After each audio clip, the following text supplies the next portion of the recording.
Muito boa noite, estamos iniciando mais um Mesa Redonda Futebol Debate. Olha, o programa promete demais, o clássico de ontem repercutindo muito. O Corinthians ganhou agora há pouco, o Santos perdeu na sexta-feira, o bicho vai pegar demais.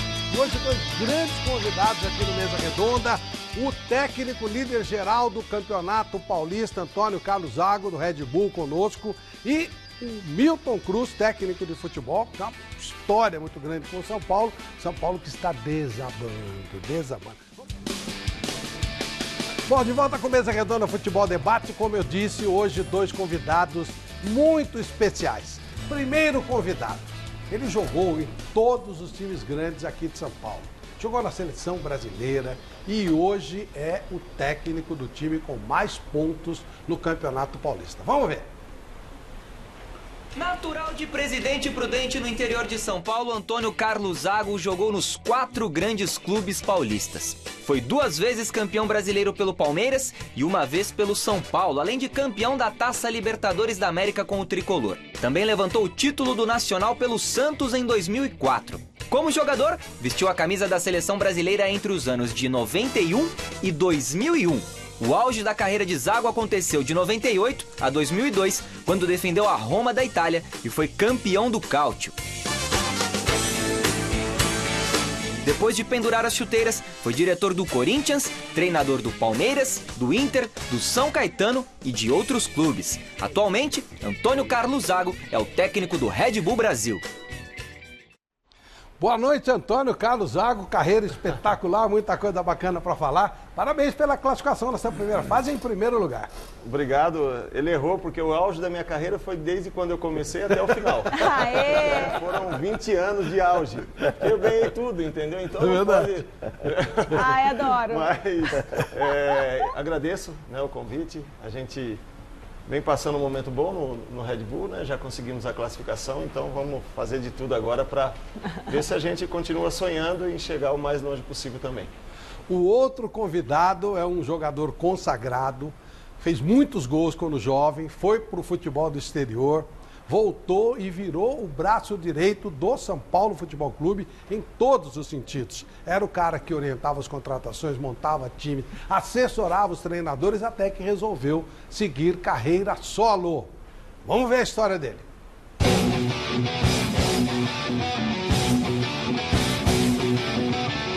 Milton Cruz nasceu em Cubatão, no litoral paulista.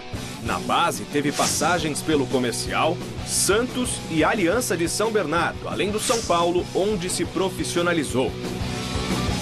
Jogou ainda no Nacional do Uruguai e no Internacional, entre outros clubes do Brasil e do Japão.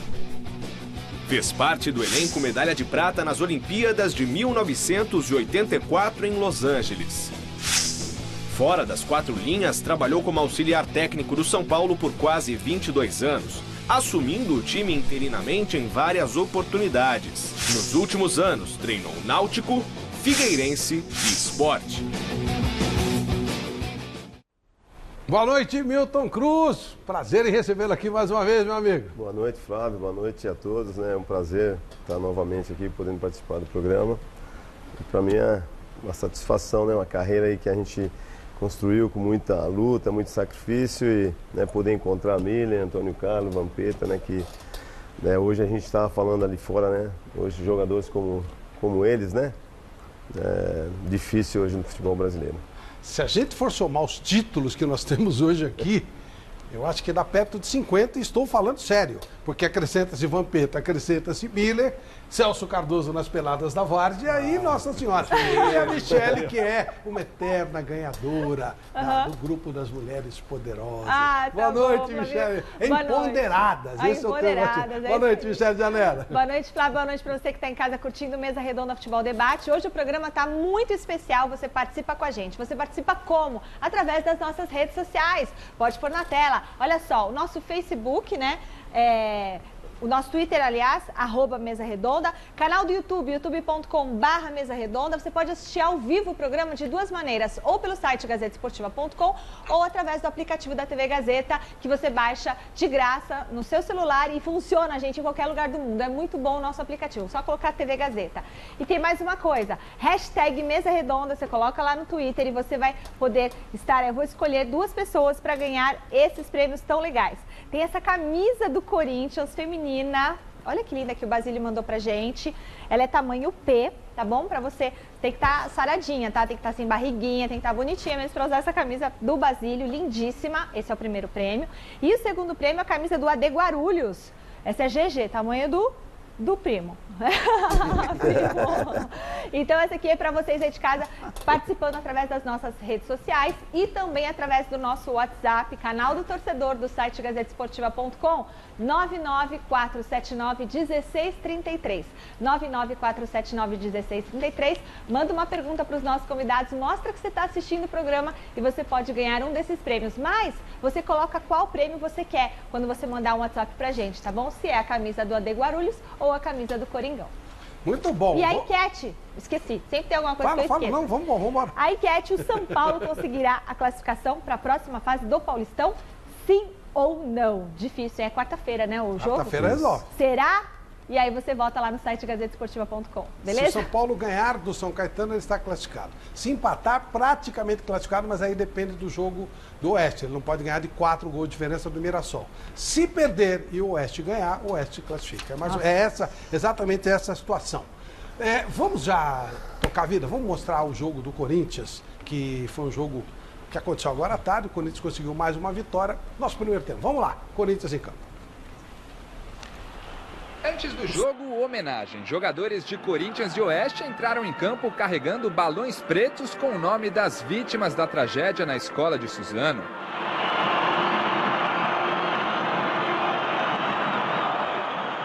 No placar do estádio, durante um minuto de silêncio, o pedido de paz.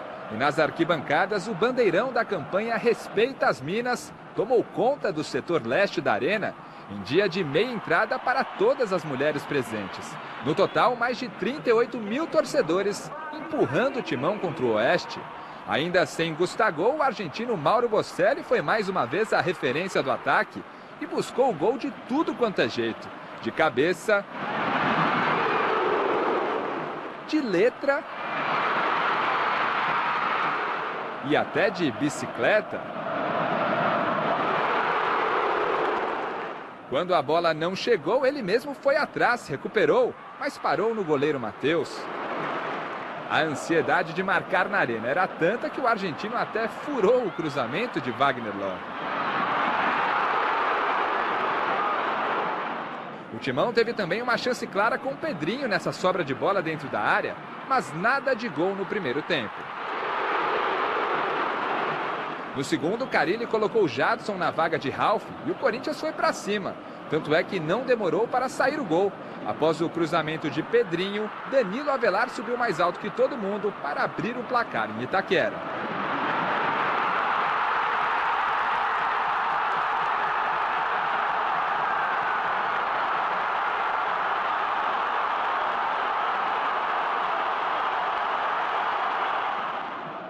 Daí em diante começou a pressão do Timão, que quase ampliou com o Pedrinho, com Wagner Love,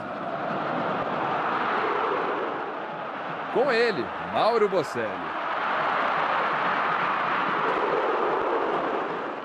Mas estava difícil sair o segundo do Corinthians.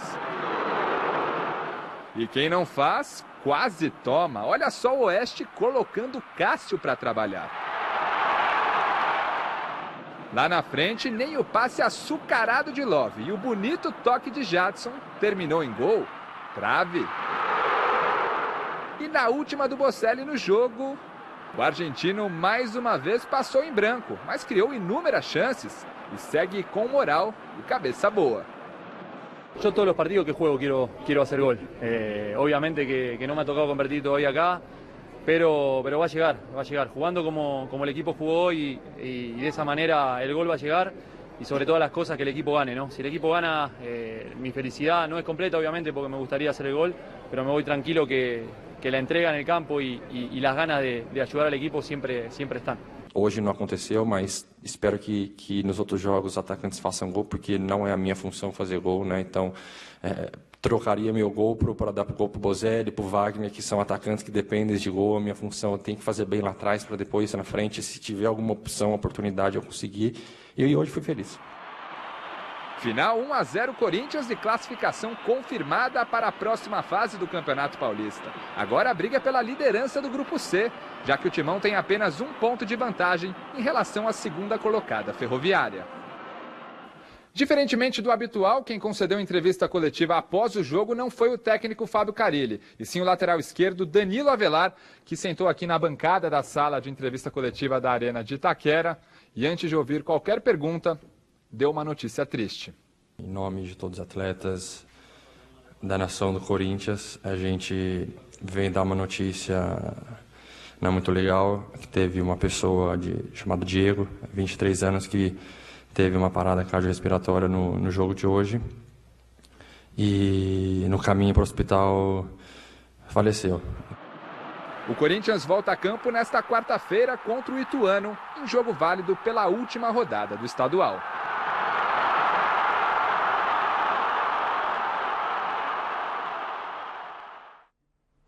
Uma lástima essa notícia de um torcedor, não aconteceu nada, ele sentiu um mal súbito e acabou morrendo no estádio, muito triste.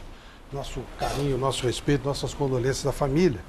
Mas falando de jogo, Miller, você conhece o Danilo, você conhece o Torino como poucos, né? O Danilo demorou para se acertar. E é uma tese que eu vou muito nela. Lá jogava pouco, o Torino não disputa ligas internacionais nos últimos tempos. Ele jogava uma vez por semana, de repente chega aqui essa loucura toda. Demorou um tempinho para ele se adaptar e agora parece que está jogando o que pode. Boa noite, Flavito, com certeza. Ele é um jogador muito regular, né? Como disse o Carille. E no Torino ele jogava pouco, né? Lá, independente da quantidade de jogos, o treinador ele reveza, ele faz aquele tal do rodízio com os jogadores, né? E você pode fazer gol no jogo, na próxima partida você está no banco.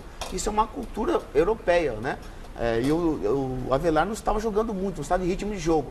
Mas no Corinthians, eu acho que com a moral que o Carille deu a ele, o jogador precisa disso. Vê que o treinador gosta dele, confia no seu futebol, aí o jogador desenvolve melhor na prática o seu jogo. E é o caso do Avelar. É um jogador que tem as suas limitações, mas taticamente ele se posiciona bem. Não é aquele jogador peladeiro que, sabe, ataca o Léo. Não, ele ataca com responsabilidade. E essa dinâmica de jogo que ele faz legal de atacar e defender, ele tem um preparo físico muito bom. Isso faz com que ele tenha consistência nos jogos. Vamos repetir o Bocelli, hein? Boa noite, Flávio. Foi a melhor partida dele, viu? Desde quando chegou ao Corinthians, se criou aquela expectativa toda, só que o Gustavo voltou, começou a jogar, fazer gol, né? Mas dá pra ver que ele é um cara de grupo, tranquilo. E no jogo de hoje, ele foi, pra mim, foi o melhor jogador do Corinthians em campo. Deu passe, não fez o gol. Tá ansioso, né? Mas, pô, o cara vive de gol. Teve um lance mesmo que ele podia ter passado a bola pro Jadson, pro Pedrinho, mas vive aquela expectativa de, foi criada, ó, homem-gol, o cara que fez gol pra caramba no México, o Milton jogou no México lá, quer dizer, ele chegou com todo o status, mais com os pés no chão, e eu acho que ele vai dar frutos mais pra frente. O Corinthians está subindo, né, Celso? Tá, o Carille, Flávio, ele conseguiu ajustar o setor defensivo, que era um problema, e a especialidade dele, o Corinthians estava errando muito lá atrás, mas estou gostando do Carille numa outra questão, ele está mais ousado do que ele era. Poxa, quando no segundo tempo ele estourou o Ralf para colocar o Jadson, o time ficou muito mais leve, muito mais criativo, né? Continuou atacando, fez 1-0, poderia ter feito mais. O Corinthians vive o melhor momento dele na temporada. Acho que o jogo contra o Santos deu moral, melhorou a confiança, e depois você vai no Ceará, mete 3 no Ceará e classifica no Campeonato Paulista. E tem uma coisa, a gente sempre considerou o Corinthians assim, Palmeiras tem o melhor elenco, o São Paulo contratou bem, mas o Corinthians, se você observar, ele tem um bom time, tem boas peças também no banco de reservas. Quer dizer, só por olhar no ataque, o Wagner Love está jogando bem, o Bocelli fez a melhor partida, a ansiedade acho que tem muito a ver também com o fato dele chegar como principal estrela, aí o Gustavo mete 8 gols na temporada e ele só tem 1. É natural que, de repente, tenha essa ansiedade. E o Danilo Avelar, que é tão questionado, só uma curiosidade, ele é o vice-artilheiro do time da temporada. Tem 3 gols já no campeonato. Fez um, quase faz o segundo, ele quase faz 2. Pois é, ele só está atrás do Gustavo. Então, que é para dar moral também para esse rapaz que foi tão questionado, mas não é um craque, mas é um jogador bom para o time. Hein, Flávio? O Bocelli, ele parece muito tático, né? Um jogador muito inteligente, abre espaço para os jogadores, né? Sim. Não é um centroavante que nem o Gustavo, mais de área. Área bem, protege bem. Então, acho que na época do Independente, né, a gente observava, né, que eles foram campeões. Quartas de final, os jogos estão praticamente definidos, o líder é o time do Antônio Carlos Zago. Vamos só dar uma olhadinha como é que ficou depois desses jogos de hoje, a última rodada, todos os jogos são na quarta-feira. O Red Bull vai jogar com o Santos, os 2 jogos serão no Pacaembu. O Corinthians pega a Ferroviária, o Palmeiras pega o Novo Horizontino e o Ituano está classificado, espera São Paulo ou o Oeste, depende inclusive a nossa enquete está em cima disso, depende da última rodada na quarta-feira. Antônio Carlos Zago, e aí? Dando uma olhadinha no geral aí, o teu grupo é o mais equilibrado, você e o Santos? É o mais equilibrado porque até a Ponte Preta, com o número de pontos que tem hoje, quarta melhor campanha. Classificada, quarta melhor campanha. Então, é a fórmula do Campeonato Paulista e foi aceita por todos no início e tem que terminar dessa maneira. É importante para nós também fazer uma campanha boa até o final, quem sabe passando pelo Santos, né, conseguindo mais pontos, até porque você vai sempre decidindo em casa, né, e é importante porque nosso clube vem crescendo também no cenário nacional e a gente espera cada vez mais fazer com que o clube cresça e que a gente possa, nos campeonatos que a gente disputar, chegar o mais longe possível. Os 2 jogos do Pacaembu, o que você achou disso? Já está definido já? Praticamente. Pelo que eu sei, sim, mas não sei se está definido. Você gosta dessa ideia? Você queria fazer se tiver que jogar também os 2 jogos no Pacaembu, tudo bem. Não é que a gente tem uma torcida, né? Então, para nós é indiferente. Se tiver que jogar em casa ou se tiver que jogar os 2 jogos no Pacaembu também, eu achei desonesto um jogo na Vila e um jogo no Pacaembu. Desonesto. Aí já não os dava, 2 saem de casa. Você se sente melhor onde? Jogando em Campinas ou... Não, a nossa casa é você o estádio, né? Você jogar, saber o espaço certo. É o Moisés Lucarelli, né? A nossa casa hoje. Então, acredito que se jogássemos lá, seria melhor. Mas também, se for... Eu não sei, isso aí foi o que se falou muito hoje como uma coisa quase que oficial, mas eu não sei. Houve vistoria de bombeiros essa semana, houve vistoria pro VAR também no Campo da Ponte, por causa do Red Bull, então não sei se está 100% definido. Por enquanto, ninguém me disse nada. Se você for perguntado, o que você prefere? Você prefere... eu prefiro jogar em casa. Eu prefiro jogar em Campinas. Eu prefiro. Mas também, se escolherem jogar no Pacaembu, a gente tem que jogar. O Flávio, né, Flávio, o Santos manda jogo no Pacaembu. Mesmo que não tenha a torcida do Santos nos 2 jogos, mas não adianta, se acaba beneficiando, acaba sempre comprometendo. Eu gosto mais da ideia de Campinas também. Claro. O jogador já se acostumou a jogar lá. Nem que seja com a torcida liberada e tal, né? A torcida do Red Bull, em tese, não vai encher o estádio. Então, Flávio Vitor, eu queria um detalhe sobre o jogo de hoje, que eu estava percebendo, o Bom Pedro estava lá, ele deve saber disso.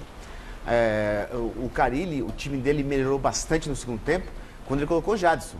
Porque o Sornoso é aquele jogador que fica arrodeando, toca de lado, quer dizer, não dá aquele passe objetivo que deixa o centroavante na cara do gol. Agora o Jadson, quando entrou, o Pedrinho abre, o Jadson fica pelo meio. Meteu a bola na trave. As melhores oportunidades do Corinthians foram com o Jadson em campo. Tanto é que o gol saiu numa jogada construída pelo Jadson. Ele deixou o Bozelli na cara do gol num outro momento, o Bozelli chuta em cima do goleiro. Quer dizer, quando o Jadson entrou, deu outra cara para a equipe do Corinthians. Olha, uma polêmica muito grande. Aqui a gente nunca mistura política e futebol. Cada um tem sua opinião, sua opção política e a gente não costuma se intrometer. Só que o ministro Paulo Guedes deu uma declaração envolvendo o futebol e virou um fuzuê. Vamos ouvir o que disse o ministro Paulo Guedes. Você sente a presença do Estado lá fora. Você chegar em qualquer cidade americana ou na Alemanha, der 2 tiros para cima, tem 8 carros, 8 snipers e um sujeito dizendo drop your gun now, slowly. Tá certo? Vai chegar no Brasil, se der 10 tiros para cima, você pode rodar 3 dias a cidade que ninguém chega perto. Certo? Da mesma forma, se você desmaiar, chega uma ambulância rapidamente. Então, você sente a força do Estado, a presença do Estado. Porque os recursos estão na base. No Brasil, ao contrário, os recursos estão no topo. Então, se o presidente é Corinthians, surge o Estado do Corinthians. Ninguém consegue pagar aquela...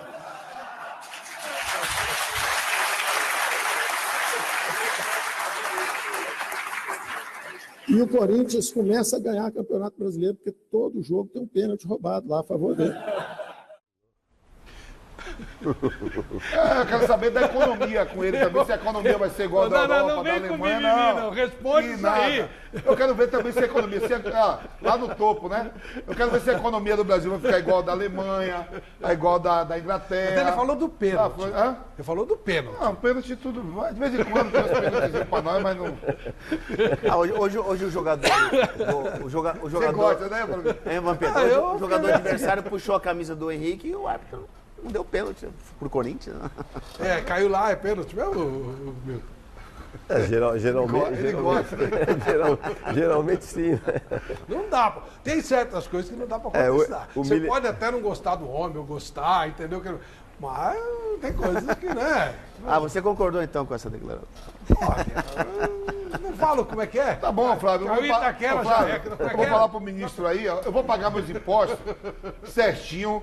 Sou louco pra se eu negar, mas vou pagar certinho. Eu quero também que tenha a mesma saúde e educação igual os europeus. E o pênalti? A gente joga o racha. Ele falou do pênalti, pô. Não, ele falou do Estado. Ele falou do pênalti. Do Estado. Não vem com esse negócio. Mas talvez seja pela questão da torcida. Porque a força da fiel torcida, a força, não tem nada a ver com o presidente, eu acho que tem a ver com a torcida. Na verdade, é que a coisa está tão polarizada que ele queria cutucar o time do ex-presidente. Mas que time que ele torce, Paulo Guedes?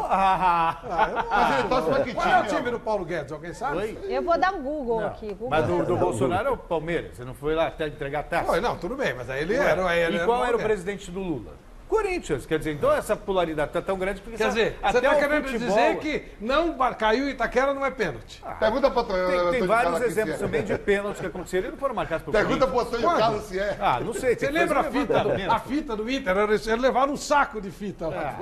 E aí, Antônio Carlos? Não, de hoje, só do jogo de hoje foi pênalti. Teve um cara na televisão que falou, não foi aquele puxão, mas puxou. Puxou é pênalti. Não foi pênalti. Se é muito, se é pouco, puxou. Puxou, o cara caiu. É que nem os caras falam, né? Interpretação da bola na mão, mão na bola. Tudo bem. Bateu na mão, é pênalti, acabou, meu. É que nem na pelada. Olha o que dá pra falar a verdade. Olha o que dá pra falar a verdade. O homem falou a verdade, o cara falando. É que a discussão aqui é que a coisa foi provocada. O que tem a ver a força do Estado com um pênalti não marcado pro Corinthians? A gente não sabe o contexto todo. A gente não sabe o contexto todo do negócio. Era um exemplo, era uma parábola. Uma alegoria. Uma parábola. Ué, eu não vi o Flávio, quantos títulos o Corinthians tem nacional e vários títulos você tem antes de ter o estádio? Vários. É verdade. Mas tudo bem. Então, aí o pênalti era no Pacaembu. Eu vou descobrir o time desse rapaz aí. Eu acho que o estádio só deu mais força e mais autoconfiança pro time do Corinthians. E vale dizer que o Corinthians emitiu uma nota oficial repudiando as palavras do ministro. Ele diz o seguinte, dizendo que o ministro ofendeu os torcedores do clube. O Esporte Clube Corinthians Paulista repudia as palavras do ministro Paulo Guedes durante sua palestra na FGV, na qual demonstrou grande insensibilidade ao não reconhecer o grande sacrifício feito pela agremiação ao construir sua arena e também para continuar pagando as parcelas de seu financiamento. A ironia proferida na ocasião ofende mais de 33 milhões de brasileiros corintianos, entre eles eleitores do atual governo e todos indistintamente testemunhas do esforço do clube para honrar seus compromissos. O Corinthians aproveita a oportunidade e convida o ministro para assistir uma partida do time mais vitorioso da década em uma arena só comparável às mais modernas do mundo, carinhosamente chamada Casa do Povo. E se ele for lá e o juiz der um pênalti pro Corinthians? Como é que fica? Mas aí ele vai tomar um pau, ele tem que ir lá. Isso aí que o Corinthians fez foi passar recibo. Passou recibo, cara. Passou recibo. Nem aparece lá pra pedir desculpa, que se for lá vai tomar um pau. Pega o título de 2017, que foi quando o Corinthians parou na frente. Eu me lembro que o Corinthians teve gol mal anulado contra o Curitiba, lá em Curitiba. Foi gol do Jô mal anulado. Teve gol do Jô que foi legal contra o Flamengo, em Itaquera, que foi anulado. Sei. Aí como é que só ganha título porque tem pênalti roubado? Ah, não, peraí. Um cara que cuida da economia tem que ser, no mínimo, preciso e ter sensibilidade para falar as coisas, claro. Olha, aí me informa o Tomás Rosolino, do site gazetesportiva.com, que o Paulo Guedes é flamenguista. Gente, peraí. Ele só tá no cheirinho. Peraí. Repita, era uma parábola. Ele estava contando uma história. Quando você Pronto, a chega gente no não lugar pode mais fazer uma parábola forte, também aqui? todo mundo tá a favor e tal. Vou fazer uma parábola aqui do joio e do trigo. Hoje tava 0x0 na hora que foi o pênalti, né? Que puxaram a gente pela camisa. Primeiro tempo, tava 0x0. Não, o Corinthians, coitado do Corinthians, como ele é prejudicado, eu morro de pena. Nossa, fala pros caras do Inter, se eles mandarem vídeo, não vai caber no computador da Michele lá. Pelo amor de Deus, pô. Você tá feliz com a Ponte Preta, então, na Copa do Brasil, certo? O quê? Com a Ponte Preta você tá feliz? Eu não. Ah, sim. Eu não gosto dessas palhaçadas de tribunal, não acredito em tribunal. Acho que os caras fazem esquema, não gosto disso aí. Ponte Preta tem que jogar bola, que nem fez outra. É que tá com o tribunal. E outra coisa, é que você falou da Ponte Preta, podemos falar de 77 e tal, entendeu? Vem de novo. E só para deixar o corintiano feliz, o Tomás Rosolino também colocou lá no site gazetesportiva.com que o Corinthians pode estar recebendo aí mais 50 milhões de reais porque está negociando as mangas da camisa. Então tá lá a informação no site gazetesportiva.com. Novo patrocínio chegando. Isso é bom. 50 milhões. Isso é legal. E anunciar no Corinthians é um negócio legal, porque o Corinthians é muito forte, muito grande. Sem dúvida. Agora, que passou recibo, passou. Você vai ter que responder. Fala do seu time que você tem que responder. Sei, tá bom. Vamos pro clássico? A gente pegou. Coisa ferveu lá e tal. O presidente de São Paulo falando em não poder aparecer em lugar nenhum. Eu acho que ontem ele era o boneco que estava atrás do gol. Aquele vovô, eu acho que era o Leco. Porque, olha, o bicho estava pegando, cara. Vamos ver como é que foi o clássico de ontem.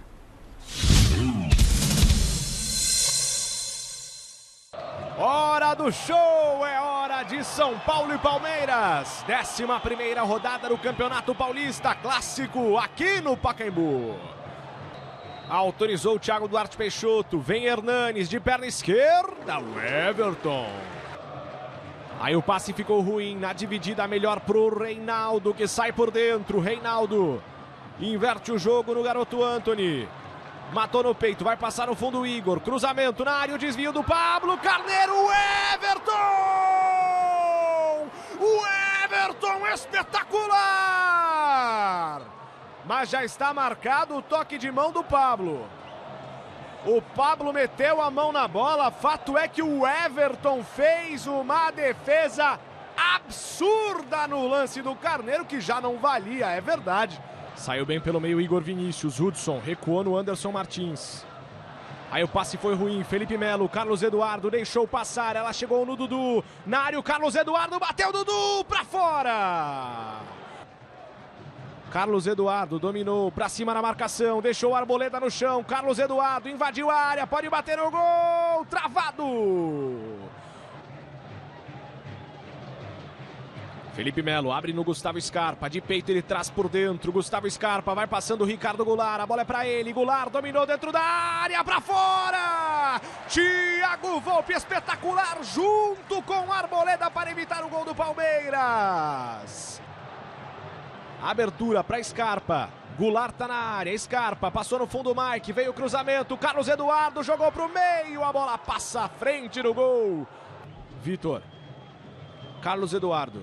Fez o drible, trouxe por dentro, tabelou, Dudu, Carlos Eduardo, a batida! Gol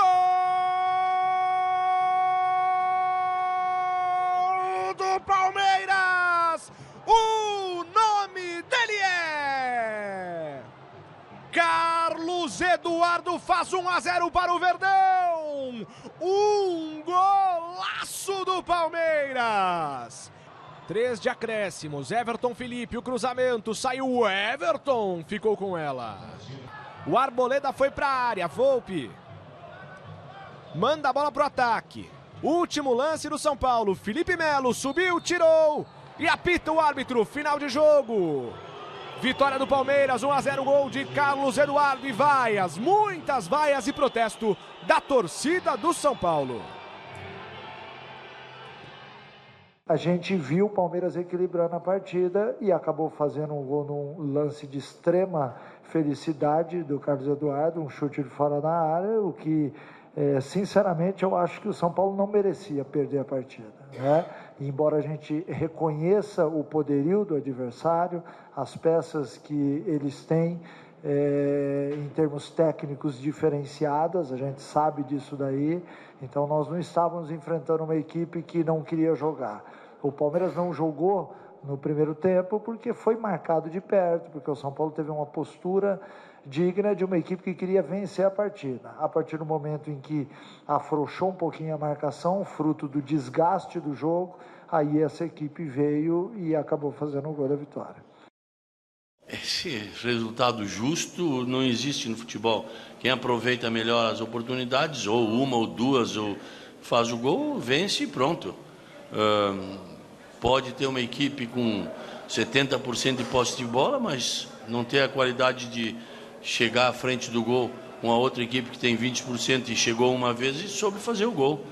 Então, acho que o jogo foi bem equilibrado. Se também fosse empate, não tinha nenhum resultado catastrófico nem para nós, nem para o São Paulo. A única coisa que a gente tentou corrigir no vestiário é que, quando nós tínhamos a bola para fazer a transição, quem tinha que aparecer da ponta para o meio era o Dudu e o Scarpa.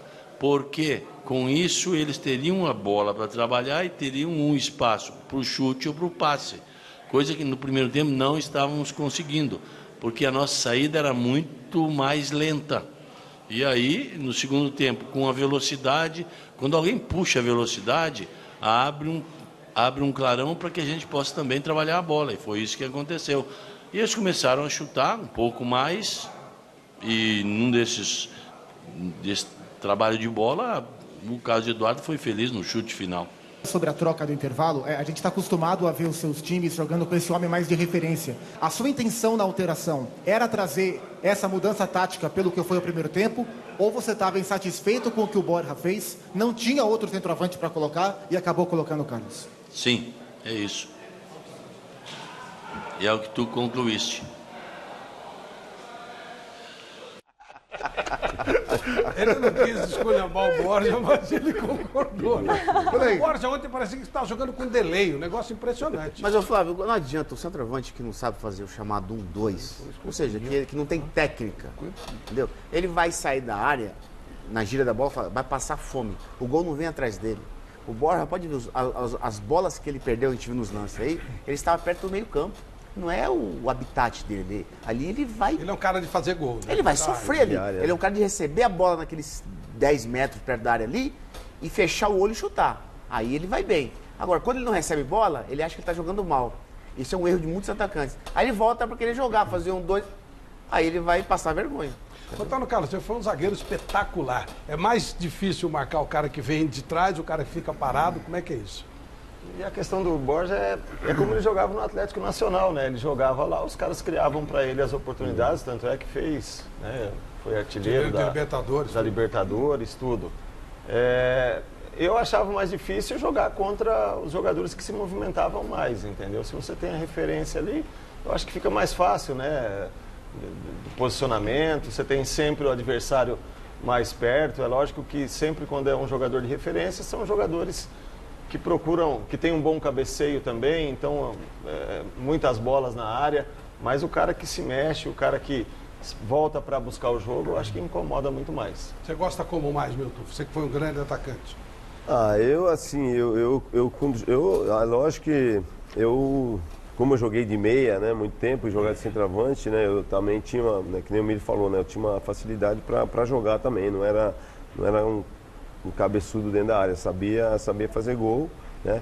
Mas às vezes, que nem o Mili falou, às vezes a bola não está chegando, né? E como eu tinha qualidade, eu saía para jogar, né? Porque as bolas não estão chegando, mas é o caso do Borja, né? O Antônio Carlos falou muito bem, eu acompanhei bastante por causa do Osório lá no Nacional de Medellín. Né, o Osório era um cara que gostava que o time jogasse para frente, tinha muita gente, né, para frente, e bola na área, e ele ficava ali, né, não saía muito, né. Então acho que de repente no Palmeiras pode ser que ele esteja tendo a dificuldade e quer sair da área, e aí não é o habitat dele, né, não é o lugar que ele se sente melhor. Eu acho que dentro da área ali, quando ele tem chance, né? E às vezes o time cria 3, 4 chances, o centroavante está ali, é lógico que ele vai perder 1, 2, mas vai, né, de repente fazer 1 gol, 2 mais gols, perto, né? Mais perto. O Alexandre Pato, falando de centroavante, rescindiu o contrato lá na China, não estava recebendo. E aí todo mundo tem interesse no Pato. O Palmeiras tem, o São Paulo tem, o Corinthians acho que não. O Corinthians, Santos. O Santos. O Corinthians já teve a sua cota de Pato. E aí, Vampeta, onde ele cairia melhor? Primeira entrevista do Filipão, né, Flávio? Você acha que ele concordou com quem fez a pergunta ou ele ironizou? Irônico. Eu achei irônico. Então, Acho que ele não concordou. Não. Eu conheço dele. Não, você está achando que ele concordou com tudo que o cara falou? Talvez. O Boris A pergunta? e tal. Não, foi irônico. Eu também senti. Eu também achei que foi total. ironia. Tipo, E aí, você entende tudo e então tá bom, bom, é então isso foi mesmo, é isso aí. O Pato, eu acho que vai ser uma briga boa aí entre São Paulo e Palmeiras. Viu? Porque o Palmeiras parte do princípio que se ele pode contratar, ele enfraquece o adversário, faz parte. Já o time da Parmalat era assim também, contratava quem podia. Mas onde ele cai melhor? Eu acho que no Palmeiras. Palmeiras? Já pensou Pato, Dudu, o Scarpa. Porque o Palmeiras, com certeza, apareceu uma proposta boa para o bola, o Palmeiras vai vender.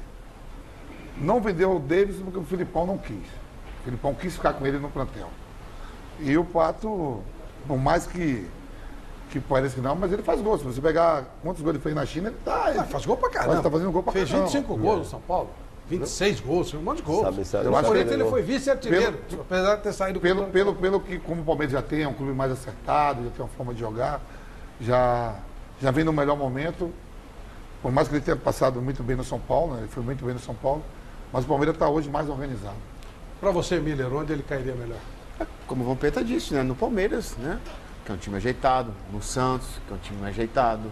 São Paulo, ele vai chegar como o salvador da pátria, né? E a bola tem que chegar com qualidade pro atacante. Não adianta o atacante receber só a bola rifada. Aí, puxa vida, ele vai sofrer. Ele é muito identificado com a torcida do São Paulo, né? Sim, porque no último, naquele ano com o Osório, ele foi artilheiro da temporada. Foi. Do clube, né, do time. Então ele foi muito bem no São Paulo mesmo. Eu acho que ele foi o cara que mais fez gols no São Paulo nos últimos anos. Ele fez quase 30, eu lembro bem disso aí. Ele foi muito bem. Ele foi muito bem no São Paulo, todo mundo sabe. Mas o time do São Paulo era um time organizado. Era um time que tinha jogadores mais experientes. Não era um time desfigurado como está hoje. Só garotada e um time que não tem identidade. Porque se ele entra no Palmeiras, que é um time que já está com a identidade formada, a facilidade dele se dar bem é muito maior.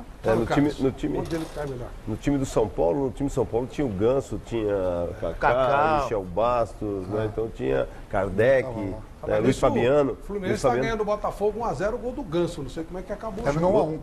Um gol de calcanhar do Ganso, né?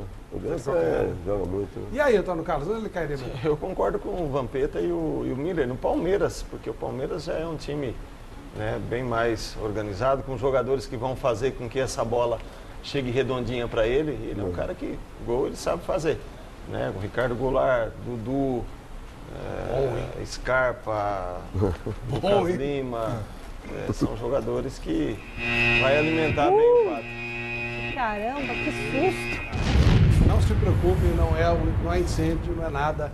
É apenas a hora do Paredão com Milton Cruz. Ixi. As perguntas que você sempre quis fazer para Milton Cruz e agora você ouvirá aqui as respostas. Primeira pergunta, Paredão para Milton Cruz. Milton Cruz, o que você pensa de Leco? Leco? Rapaz, o Leco, assim, foi uma pessoa que a gente, na época do Juvenal, tinha uma afinidade grande, assim, grande não, estava no clube, mas foi a pessoa que me prejudicou no clube por ciúmes, né?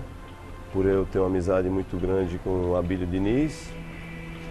E, assim, para mim, indiferente, é uma pessoa indiferente. Miller. Meu amigo Milton, você acha que você se arrepende ou perdeu tempo em se dedicar mais de 2 décadas, né, praticamente, ao São Paulo? Olha, Miriam, eu sempre falo, né? Eu estava num lugar onde eu tinha prazer de estar, né? Acordava de manhã, tinha prazer, porque eu tinha o respeito, tinha confiança de todo mundo, né? Então, tinha um prazer, fazia a minha função, né? Lógico que algumas vezes a gente erra, né? Errei sempre, mas pensando em acertar e sem interesse nenhum de me beneficiar. Eu queria ajudar o São Paulo. E às vezes que a gente errou, sempre foi tentando acertar e sem intenção de... Né? Queria trazer o jogador para dar certo, às vezes dá certo, não dá, mas nunca assim, sempre nunca foi assim, nós vamos trazer tipo um jogador e um empréstimo até o fim do ano. Se ele desse certo, ficaria, a gente acertaria, mas não trazer um jogador que custasse caro para a gente... Não. Então a gente sempre, esse jogador, quando a gente não tinha certeza que poderia dar certo, a gente trazia por empréstimo para ver, né, como foi o caso do Luiz Fabiano na primeira vez que veio, também veio por um período, deu certo, ficou, né, o próprio Miranda, que ninguém conhecia, eu conhecia, vi jogar algumas vezes, e quando foi para trazer para o São Paulo, muita gente questionou, mas quem que é o Miranda, quem que é o Miranda? E eu acreditava, e as pessoas que estavam no clube, o seu Juvenal, o seu Marcelo, sempre confiaram muito em mim, então me dava essa autonomia. Então, isso daí causou um ciúme muito grande no Leco, nessas pessoas, que o Juvenal sempre falava, ó, eu quero que quem entende jogador aqui é o Milton, então vai lá e fala com ele. E muitas vezes não servia para o São Paulo, errou, a gente não ficava com o jogador, porque não serve, tinha jogadores melhores lá, então isso aí foi uma coisa que ficou muito marcado, e quando o Leco entrou, ele me prejudicou, me tirando, né? Mas tudo bem, a vida segue, estou feliz fazendo o que eu estou, né? Mas a gente ficou, né, sentido da forma que eu fui tirado, né? O Leco sentado ali no banco de reserva, chamou uma pessoa que estava 4, 5 dias ali, porque o Gustavo não teve coragem, o Ataíde não teve coragem, ninguém tinha coragem de me mandar embora. Então ele chamou um cara lá, o Luiz Cunha, ficou do lado ali, eu dando treino com o Balsa, me chamou, fiquei 2 minutos, ele só me elogiou, elogiando por tudo que eu tinha feito. Pensei que ia ganhar um aumento até, e acabou ele chegando, falando que ia fazer uma reformulação e que eu não estava nos planos. E aí eu fui embora e, né, segui minha vida, estou seguindo minha vida, estou feliz do que eu estou fazendo, né? Se eu soubesse, teria saído antes, né? Que nem todo mundo falava, você tem que sair, dar seus passos sozinho, mas eu não tenho nada, pelo contrário. O São Paulo, para mim, só me ajudou, né? Me fez uma pessoa, aprendi muito. A única coisa que a minha é o problema com o Leco. Isso aí é o problema. A torcida, eu ando na rua hoje, todo mundo, você tem que voltar, você tem que... Então, eu sei que eu tenho carinho dos torcedores. E do São Paulo também, que eu fui criado ali debaixo da arquibancada, você sabe, com o teu irmão, né? Então eu tenho um carinho muito grande pelo São Paulo, né? Por tudo que o São Paulo me proporcionou. Agora o Leco me prejudicou, mas aí Deus é grande, Deus está... Né? Mas o São Paulo não merecia, né, o que está passando hoje. Celso Cardoso. Milton, até falando em arrependimento, você tinha mesmo a possibilidade de trabalhar com o Osório na seleção do México? E esse é um dos seus maiores arrependimentos? Poderia ter feito uma Copa do Mundo? Assim, não tenho assim arrependimento, que depois ele entendeu a minha situação, né? Eu tive várias vezes para sair, nunca quis sair, tive para ir para a seleção 2 vezes. O Juvenal sabe, pessoas lá dentro do clube sabem, e eu não quis largar o São Paulo. Nunca quis largar o São Paulo, porque eu falei uma vez para o seu Juvenal, quando o Marinho conversou comigo e conversou com o seu Juvenal, e eu deixei na mão dele. Falei assim, não, o senhor que sabe. Se o senhor acha que eu devo ir, eu vou, não tem problema. Ele falou, não, preciso de você aqui, tá? E não ganhei, não pedi nem um tostão de aumento. Fiquei no clube, né, e segui minha vida.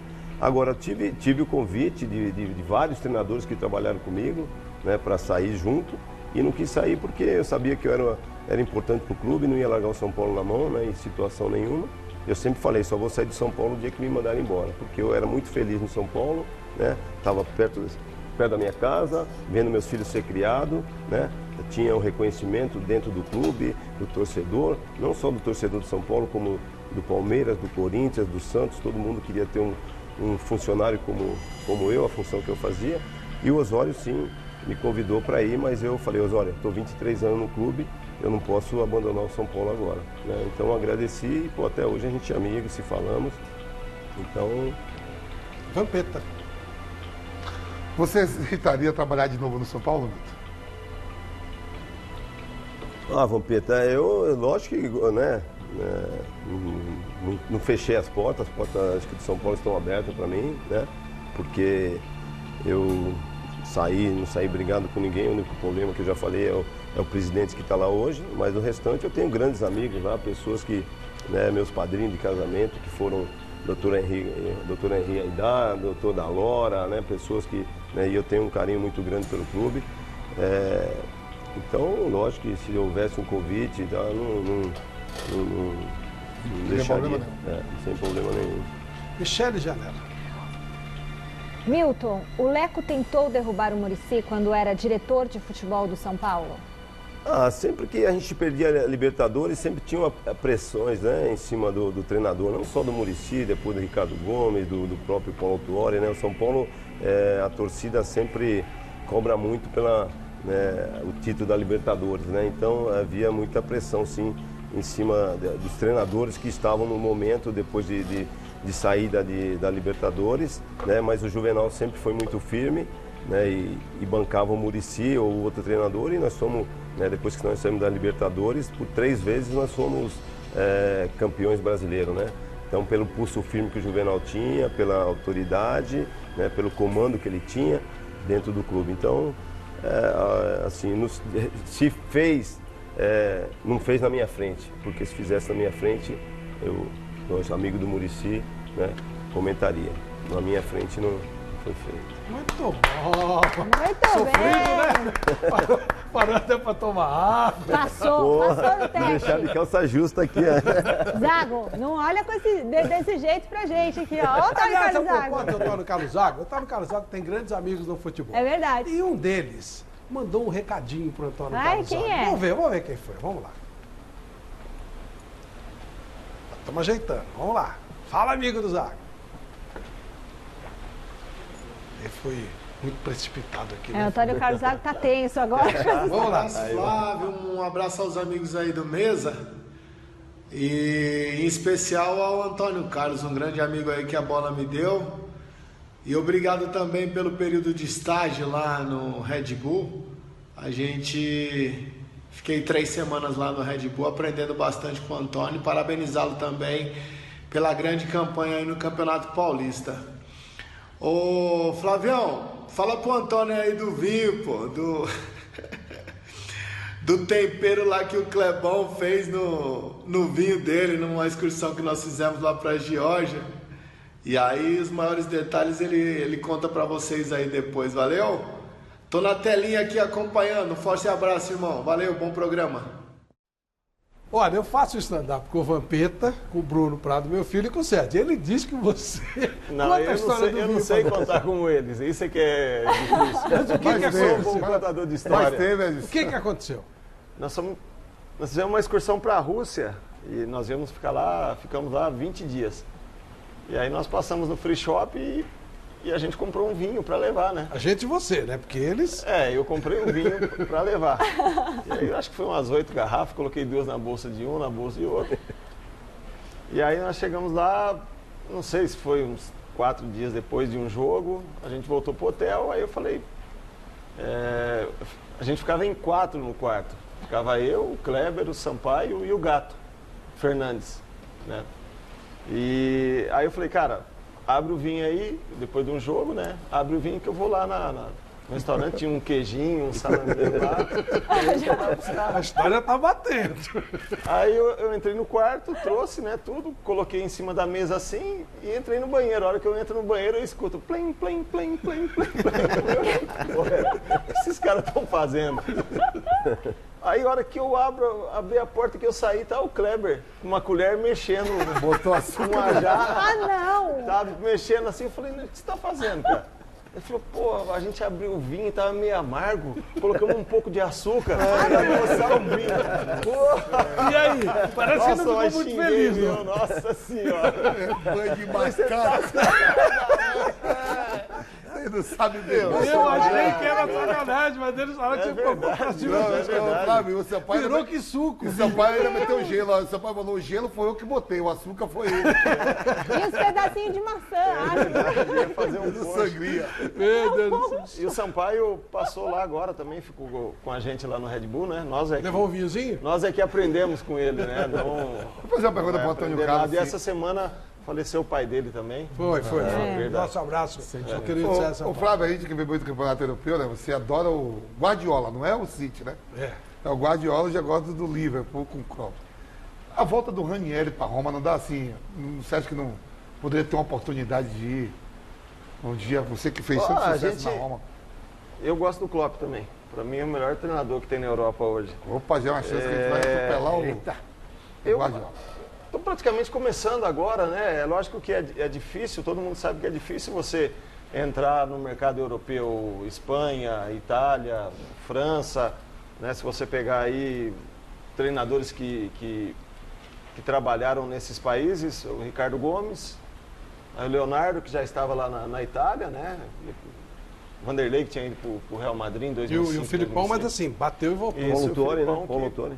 Paulo Torre, que teve o Paulo Torre foi na Bulgária agora, né? Não, em Portugal também, né? Antes, né? Isso, lá atrás, na Madeira. Então, assim, é lógico que a gente sempre trabalha para isso, né? Para um dia chegar num grande clube. Não é fácil entrar, quem sabe um dia entrar pela Turquia, pela Ucrânia, que eu também tive a oportunidade de trabalhar lá. Eu acho que seria até mais fácil. Foi com o Luchesco, né? Isso. Tem muita abertura. Bom, tem várias participações aqui, hashtag Mesa Redonda, participe você também, coloque lá no Twitter, tem 2 presentes para você, camisa do Corinthians feminina e também uma camisa do AD Guarulhos. Olha só, Antônio Carlos Zago, você se sente injustiçado por não ter disputado uma Copa do Mundo? Pergunta aqui o Fernando Martino. E outra pergunta que eu faço para você comentou aí que ficavam em 4 no quarto, né? Aí era para jogar tudo. Hoje em dia, por exemplo, na seleção brasileira fica apenas um jogador no quarto. Eu não sei se no Corinthians, no São Paulo, acho que ficam de 2 em 2. É só um? Sim. Você acha que era mais positivo, mais proveitoso, até por questões de entrosamento, ficar mais jogadores dentro de um quarto? Tinha os dois lados, né? Tinha também a questão do entrosamento e a questão da bagunça, de um que quer dormir mais cedo, o outro quer dormir mais tarde, né? Eu acho que o quarto ficar no quarto com o Vampeta. O quarto é muito... A gente ia dormir 6 da manhã e ia acordar fresquinho pro jogo. O quarto é muito particular, né? Uma coisa particular. Eu acredito que em 2 já era bastante, já, às vezes, né? E o Sampaio, assim, o Sampaio sempre foi o meu parceiro de quarto no Palmeiras. Depois eu tive o Cafu. Praticamente com o Cafu eu fiquei 6, 7 anos, porque era São Paulo, depois Palmeiras e depois na Roma, era meu parceiro de quarto também. Nossa, olha. Então a gente se dava muito bem. A questão de injustiçado, eu tinha assim, né, eu conto sempre essa história, eu tinha meu pai quando era vivo, meu pai, queria ver eu jogando uma Copa do Mundo de qualquer jeito. E é lógico que eu também tinha um sonho de jogar, né, mas... Por outro lado, também eu tive uma carreira bonita nos clubes por onde eu passei. Eu até brinquei no começo, sempre trabalhei em grandes clubes com grandes jogadores, né? Na época do São Paulo, do Palmeiras, da Roma, na Turquia. Né? Eu fui para a Turquia, o time não conquistava um título há 13 anos. Aí no ano do centenário a gente foi campeão, então meu nome ficou marcado lá também. Tem jogadores que jogou 3, 4 Copas do Mundo e não conseguiu ganhar nenhuma também. Né, que eu acho que é uma frustração muito grande. Tem o Vampeta, que se não me engano foi para uma e foi campeão. Nós jogamos Copa América, fomos campeão da Copa América e eliminatória mesmo também. Isso, né? O Miller também disputou 3 Copas do Mundo, foi campeão em uma, então eu acho que tem muito esse lado. É lógico, se tivesse tido a experiência de jogar uma Copa do Mundo, teria sido importante, mas também isso aí já passou. Para 2002, Flávio? Quem sabe você vira treinador de uma seleção. Flávio, em 2002 nós jogamos vários jogos das eliminatórias. Sim, foram 4 treinadores. Sim. No começo do programa aí passou o gol lá em Lima contra a seleção peruana, 1-1. Eu acredito que se o Vanderlei tivesse continuado, eu teria disputado a Copa de 82 com um pé nas costas. Porque 2002. Estava num momento, né, no meu auge mesmo, com 32 anos praticamente, jogando na Roma com grandes jogadores. Na seleção tinha grandes jogadores também. né, dos zagueiros que tinha naquela oportunidade, né, olhando hoje, eu estava na frente de muitos deles, mas não era a minha hora também. Ei, Flávio. Olha, mais gente. Tem um recado para você. Posso mostrar o recado? Tem um amigo seu que está querendo falar com você. Vamos lá. Amigo do Milton Cruz, vamos lá. Fala, Flávio, tudo bem? Prazer falar com vocês aí, participar do programa. Sei que você tem aí uma idade especial. Muito meu amigo. Jogamos juntos. Depois eu levei ele para o futebol para ser meu auxiliar. Tivemos grandes passagens no São Paulo, fomos campeões juntos. E esse aí é realmente um irmão que eu fiz no futebol, Milton Cruz. Ele conta muita história, né, Flávio, que ele fazia muitos gols na carreira dele. Acho que ele fez quantidade de gols como o Pelé, pelo que ele conta, né? Então eu queria que ele contasse um fato aí. Ele foi como técnico do Aspirante, foram viajar aí para Minas Gerais. E ele pôs o DVD dos gols deles, né? Os centroavantes ficar esperto para aprender. E ele falou que foram 10 horas de DVD no ônibus. Então fala para ele contar essa história aí. Se ele fez todos esses gols mesmo. Valeu? Um abraço, Flávio. Um abraço, Milton. Um abraço a todos aí. Tchau, tchau. Obrigado, Muricy. 10 horas de gol. Não, você é meu amigo, peraí. Como é que é isso aí? Primeiro eu queria agradecer o Muricy. Eu fiquei todo esse tempo no São Paulo. Foi ele que me deu a oportunidade de poder, né, trabalhar no São Paulo. Ele estava no profissional e faltava um treinador na base e ele me convidou para ser o treinador e a partir disso eu comecei a trabalhar no São Paulo e depois no profissional. Ele, quando foi fixado como treinador, ele me levou profissional e depois disso eu fiquei todo esse tempo, né, no São Paulo e depois ele saiu e depois, né, tive a oportunidade de trazer ele de volta e a gente ser campeão junto aí, 3 vezes campeão brasileiro e a gente tem um carinho muito grande pelo Muricy, né, que nem ele falou, a gente é que nem irmão, a família se dá bem, a gente se dá bem. Então, e as 10 horas de gols? Quero agradecer a ele, né, pela oportunidade, por tudo que nós vivemos juntos. Não, esse daí eu tinha um time de júnior, foi na Taça São Paulo. Taça São Paulo não, Taça Belo Horizonte. Taça BH, né? E a gente ia 16 horas de ônibus para uma cidade. Aumentou, 16. 16 horas. E eu tinha minhas fitas dos gols, não cabia tudo numa fita, só era fita. Aí eu tinha 2 fitas. E aí o nosso time não estava muito bem no campeonato, não fazia gol, não estava fazendo gol. Eu falei, gente, olha, vou colocar minhas fitas, né, no ônibus lá para vocês verem os meus gols. E se alguém dormir, não vai jogar. Tem que assistir, ver os gols que vocês não estão fazendo gol e vai aqui, tá? E eu tinha jogado com o Zico no Japão e tinha uns treinamentos lá que a gente fazia de finalização e eu falava que eu aprendi com o Zico. Então o Kaká, Júlio Batista, os caras, essas tiradinhas assim, a gente... Era esses caras que estavam no... Era esses caras que estavam no ônibus. Cada quadrado mesmo. E aí nós fomos jogar longe pra caramba. Mas não é muito gol não, 16 horas? Era longe, era pra lá. Imagina sair de São Paulo para ir para Ipatinga. Tá, mas e quantas horas? Oruro já, não, eu fiz mais de 2.440. Vai te catar, vai. O Pelé parou, eu tô fazendo gol ainda. Hoje eu fiz 2 no Pinheiros. Hoje eu fiz 2 no Pinheiros. Tô contando ainda, sigo contando.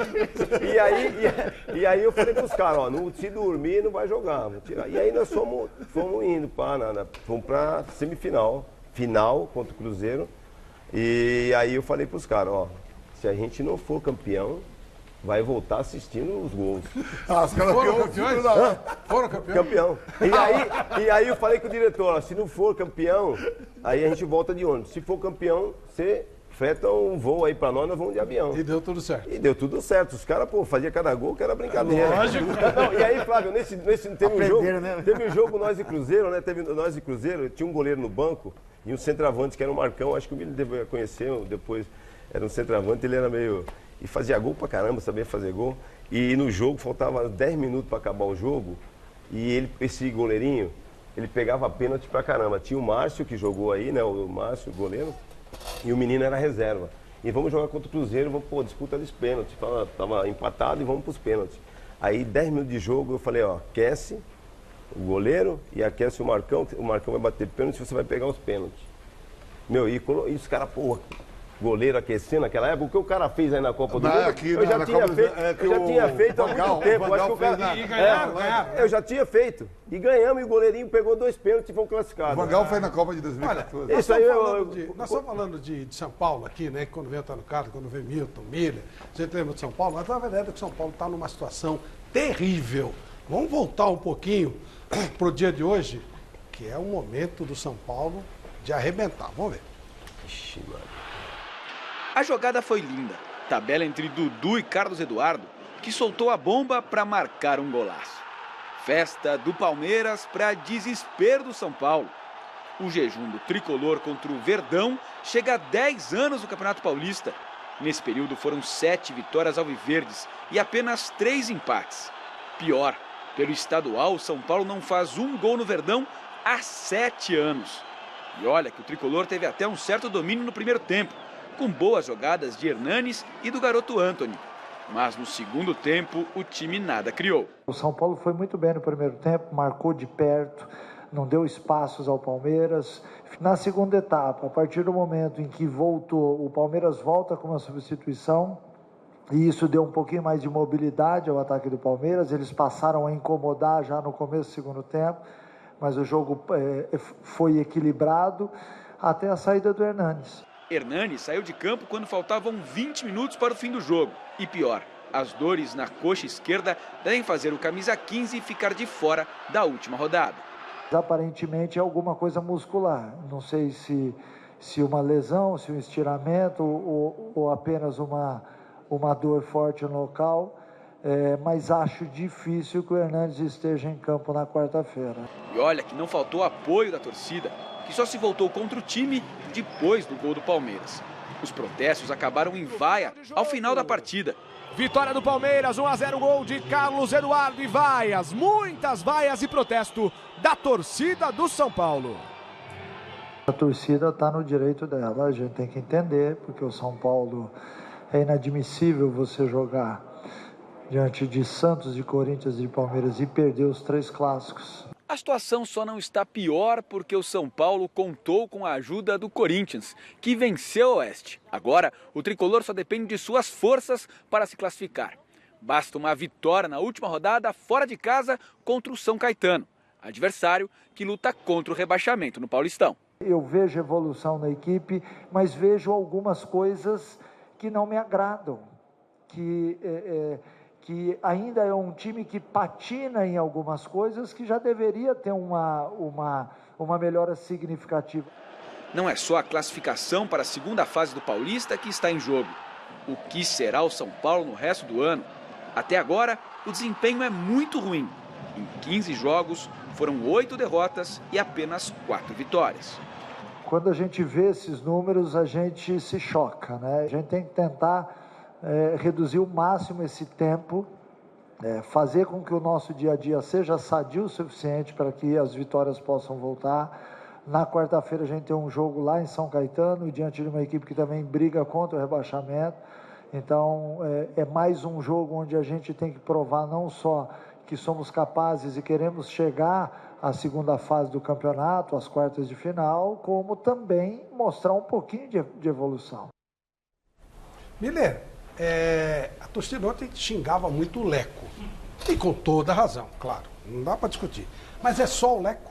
Não, absolutamente. E outra coisa, agora teve o Aeroleco, agora tem o Leco Bus. Onde tentava um ônibus de conselheiro, a torcida cercou lá, o negócio foi feio. Será que não devia mudar o São Paulo para uma empresa de turismo, de aviação ou de ônibus? Porque realmente, né? Olha, Flavito, não é só culpa do presidente. Lógico, né? Ele é o presidente, né? O master do clube. E a culpa vai toda em cima dele, né? Mas acho que para mim, da diretoria toda, o Mancini dá até dó nas entrevistas dele, porque ele tem que, sabe, dar aquela entrevista meio de migué, sabe, tampar o sol com a peneira, e o sol ultrapassa a peneira. Então, infelizmente, as entrevistas do Mancini tem que ser essa mesmo, entendeu? Porque ele está na esquina da decisão. O que ele faz? Ou eu critico mais, ou eu falo que está evoluindo. O time que evolução não vejo nenhuma. O time do São Paulo é um time desfigurado, um time de bons jogadores, mas um time que não tem identidade. E um treinador que ainda vai chegar. Então, quer dizer, o Mancini está ali naquele beco, naquele meio ali, E está fazendo o possível e o impossível. Acho que o menos culpado é o Mancini. Claro, quando ele escala, ele tem a sua responsabilidade. Mas eu acho que o São Paulo dificilmente sairá dessa situação enquanto não contratar grandes jogadores para ajudar esses jovens jogadores a crescerem no São Paulo. Porque só a base, Flávio, sem referência, não consegue vencer, não consegue ter possibilidade de sucesso. Mas é sensacional, porque olha o São Paulo. O São Paulo precisa fazer alguma coisa e seguir. Olha o São Paulo. Então, Diego Aguirre, melhor campanha do São Paulo nos últimos tempos. Aí manda o Diego Aguirre embora, muito porque ele não escalava o Nenê e o Diego Souza. Aí o que eles fazem? Sobe o cara da base. E cada base tem que pôr o Diego Souza e mais o Hernanes, mais o Nenê. Ok? Aí o cara da base, tem que pôr os caras. Vai fazer o quê? É mandar ele embora. Aí, quando mandaram o cara da base embora, mandaram por os meninos. Tem alguma coisa e o São Paulo troca tudo o tempo inteiro. É um grande balcão de negócios. O dinheiro do Militão entrou, os caras estão loucos para gastar já, para fazer alguma coisa. Esse Antony aí, estão querendo negociar. O São Paulo vende jovens e traz jogadores veteranos para resultado imediato, depois de 6 meses esse cara já é chutado. Celso, é uma loucura. Nada segue lá, nada tem sequência. E a grande responsabilidade, para mim, é do presidente, sim. É um presidente que é muito mais preocupado. Se ele sair, entra quem? Você olha, é tudo igual. Né? Não, mas... É uma lecaiada, uma jogada. Mas você vê que... E olha que o São Paulo já foi exemplo de gestão, referência de gestão.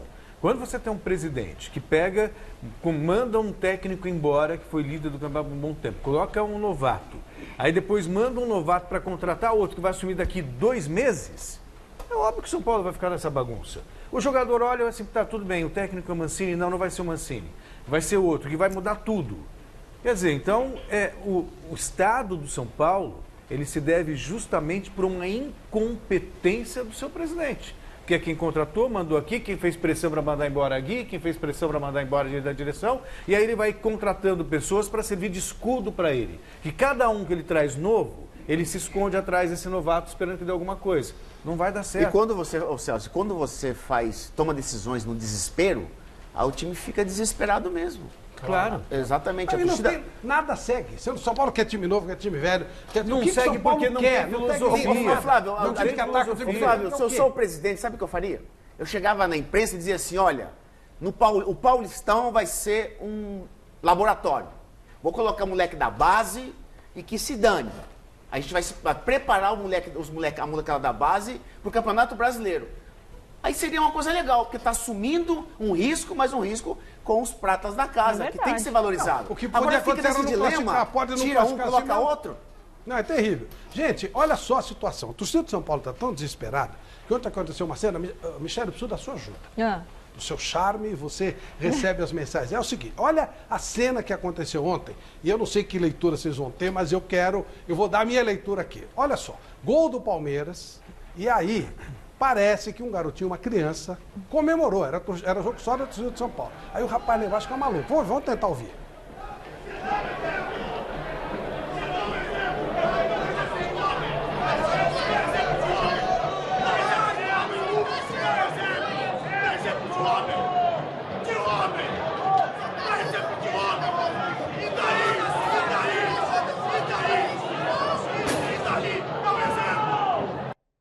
Uma criança, torcedora do Palmeiras, gritou gol.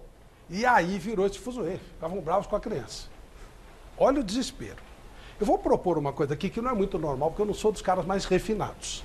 Mas até inspirado pelo Vampeta, que é um cara da paz. Eu vou propor o seguinte, eu tenho certeza absoluta que esse cara que ficou agredindo o garoto, a criança, deve ter se arrependido muito. Eu duvido. Porque ele não parecia ser um cara do mal. Estava desesperado, estava maluco. Ouviu um grito, o cara ficou maluco. Se o senhor for realmente uma pessoa tranquila e quiser se redimir, eu vou abrir um espaço para o senhor fazer isso. Manda uma mensagem para Michele Janela. E o menininho, pai do menininho, também manda uma mensagem. A gente aqui no domingo recebe os dois. Para que haja um pedido de desculpas. A gente dá uma camisa do São Paulo pro senhor que estava nervoso, uma camisa do Palmeiras pro menininho, e queremos ver os dois se abraçarem, porque isso aí só pode ser neura. Eu espero que devia, seja assim. ou ele estava, sei lá, né, passando por um momento difícil, não estava num dia bom, mas assim... Gente, isso é muito comum.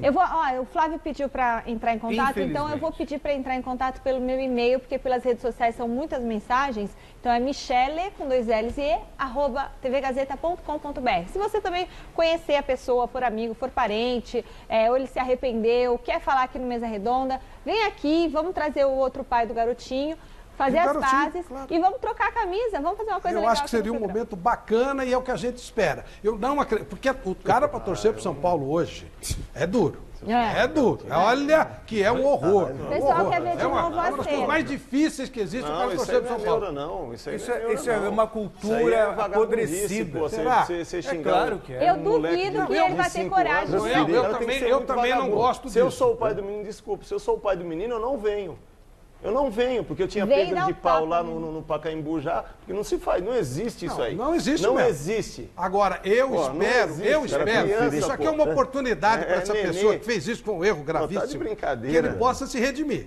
Porque imagina a cabeça do garoto, como é que ficou. Eu acho que é uma boa oportunidade para uma, digamos, uma redenção. Errar, todo mundo erra. Agora, se o cara tiver uma cabeça... Mas como é que pode errar com criança? Você erra com adulto, mas com uma criança... Exatamente. É por isso é que me chamou a atenção. Você não pode isso é que me chamou a criança. atenção. É uma oportunidade para essa pessoa que fez essa barbaridade para pedir desculpa pro garotinho e fazer o garotinho voltar pro futebol. Porque o garotinho desse pode nunca mais voltar pro futebol. Nunca chegar mais. lá ameaçado, essa coisa E toda. eu acho que é por isso, eu como mãe, eu não levo meus filhos ao estádio por causa desse tipo de gente. E outra coisa. Eu tenho medo. Mas será que essa pessoa é do mal?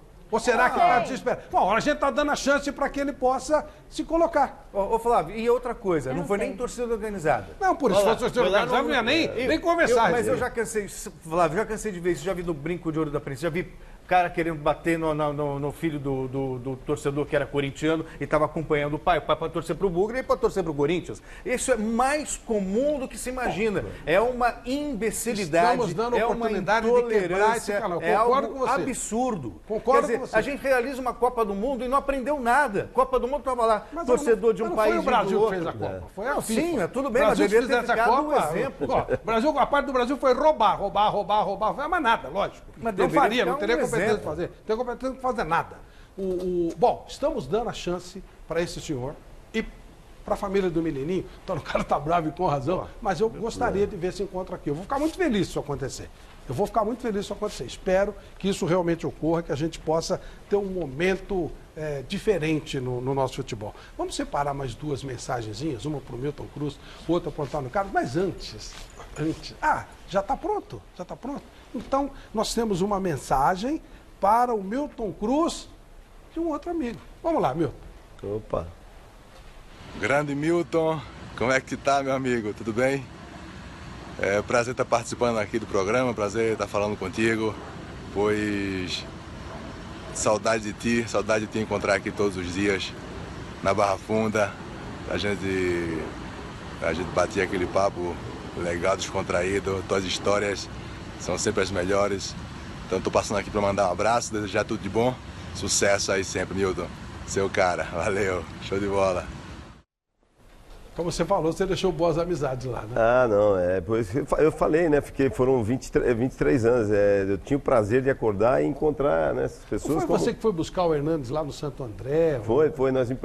Nós emprestamos o Hernandes, era da base, aí nós emprestamos ele para o Santo André para jogar e nós estávamos numa preparação para o Mundial, né? E ele estava no Santo André. E nós fizemos um jogo treino contra o Santo André e ele jogou de segundo atacante e foi muito bem no jogo. Depois nós fizemos uma excursão para a Índia e ele foi muito bem lá e na volta, aí com o Muricy, a gente trouxe ele e colocamos ele para jogar, né? Ele e o Jean. Primeiro foi ele e o Richarlison, depois veio o Jean. Mas o Hernanes teve um campeonato brasileiro em 2018, que ele foi muito bem nesse campeonato e faltava acho que uns 5, 6 jogos. E ele foi decisivo pra caramba nos jogos. E toda vez, o primeiro jogo foi contra o Palmeiras e ele fez o gol e nós ganhamos o jogo. Eu falava, puxa, tá difícil pra gente, não sei o que. Ele falou, não, tá difícil não, Milton. Por isso aí que negócio de profeta virou. Ele falou, nós vamos ser campeão. Que ano foi? Hã? Que ano foi? 2008. 2008.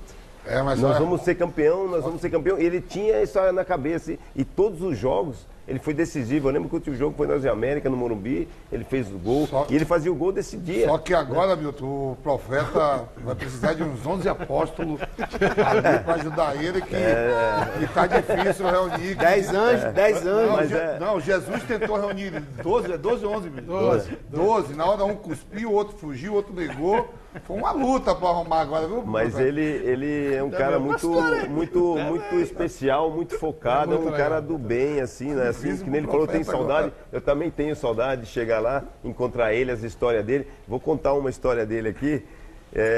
Ele tinha um irmão que jogava bola. Ramalho. Ramalho? Jogava no... Jogou em Santo André também, o Ramalho. O irmão dele? Ele foi pra base do São Paulo. E ele foi e o Hernan estava jogando no São Paulo, já estava naquela fase boa. E aí ele foi, tem várias do Hernan, né? Essa aqui é uma. Aí ele foi visitar o irmão dele no Rio. Aí foi visitar o irmão dele no Rio. E nós jogamos no sábado, aí no sábado acho que ele foi pro Rio. Segunda-feira a gente se apresentava à tarde, 4 horas. E aí, 4 horas, o Muricy Milton, o Hernandes não veio, não sei o quê. E a gente tá atrás do Hernandes, né? Cadê o Hernandes? Liga pro Hernandes, não atende nada. Né? Aí chega um guincho, aqueles carros guincho assim, e o Hernandes, ele tinha um golzinho branco, e ele em cima do guincho, com o braço para fora, ele no carro dele aqui, como esse dentro do carro, ele em cima do guincho, saindo fumaça pra caramba. Ô, mas o que aconteceu? Ele falou, nossa, eu vinha pro treino, né? Vinha correndo, e tava acabando a gasolina. De repente eu vi um posto, aí eu entrei com tudo, aí bateu o carro. E aí veio no guincho, em cima do guincho, era 5 horas da tarde. Tem cara que chega de helicóptero e chega de guincho. Ô Flávio, um dia ele chegou de perua Kombi lá no CT. Por quê? A família é grande, né? Família grande, chegou numa Kombi e foi descendo os menininhos, profetinha, foram tudo descendo. Nós estamos falando de profeta, estamos falando de santo, estamos falando de Jesus. Tem um santo aí que mandou um recado pro Antônio Carlos. Vamos ver. Antônio Carlos é um grande parceiro que eu tinha. Eu, moleque, né? Ele já profissional vivido, já tinha jogado no São Paulo, né? Já tinha o nome, seleção brasileira e tal. Aí quando a gente ia jogar fora alguma coisa assim, eu era juvenilzão, né? Ele sempre me chamou de juvenil. Ô, juvenil, vamos... Aí, por exemplo, acabava o jogo, o pessoal ia sair e eu não queria sair, né? Porque falava, pô, o treinador vai descobrir aí, ô Antônio, que eu vou sair, os caras vão ficar bravos. Ele vai falar, se o treinador descobrir que você saiu, que você não saiu, a gente vai falar que você estava também. Então vamos sair comigo. Eu pegava e saía com o Antônio Carlos, a gente saía depois do jogo, depois de uma vitória, para sentar no bar, bater um papo, tomar uma cerveja. E foi um cara que me ajudou muito no meu começo de carreira, sempre me dando muita moral, e queria mandar um grande abraço especial aí pro Tonhão aí, que é parceiraço, né? Tomara que ele lembre dessas nossas histórias aí. Como se desse para esquecer isso, quer dizer que se não saísse, vocês iam contar que ficou? E não só dessa, né? Eu tinha muita amizade, tenho, né, até hoje, com o Marcos e o Sérgio. E o Marcos estava começando, o Sérgio também, né? Acho que foi o primeiro ano que ele foi titular, logo em 93. Em 93 era o Sérgio, né? E até nos treinos também, eles eram dois monstros, né? E eles me pegavam, cara, mas eles judiavam de mim, assim, na brincadeira, porque eles eram muito fortes. Né? Aquela brincadeira de goleiro, todo goleiro é ignorante, né? E eles eram mais ainda, os dois. Então, o Marcos, quando eu cheguei no Palmeiras, praticamente ele morava ali embaixo ainda, o Palmeiras tinha um alojamento ali embaixo da arquibancada, ele, o Amaral, eram tudo meninos que moravam ali. Aí depois o Sérgio adotou ele. O Sérgio adotou, levou ele para casa e ele começou a morar com o Sérgio na casa dele. Mas é um parceiraço, é um cara que tem um coração enorme e mereceu tudo aquilo que aconteceu na carreira dele depois. Muito bom. Olha só, Vampeta, você que me conhece bem, olha o que o diretor perguntou. Vamos mostrar o derby de Campinas ou não? O que você acha que eu respondi? Vai perguntar para macaco se ele quer banana. Pô, ontem teve o derby em Campinas, vamos ver como foi. Clássico campineiro de número 193 no Moisés Lucarelli, coisa linda de meu Deus, torcida única da Ponte fazendo aquela festança braba, só que o nível de esperança do time no Paulistão tava como? 0. A vitória do Red Bull na sexta diante do São Bento acabou com as chances de classificação da Macaca para o mata-mata do Campeonato Paulista. O jeito, então, era tentar também eliminar do torneio o maior rival. E como foi o presidente do Bugre e não o técnico Osmar Loss que apareceu na coletiva no pós-jogo, vocês já imaginam o que rolou, né?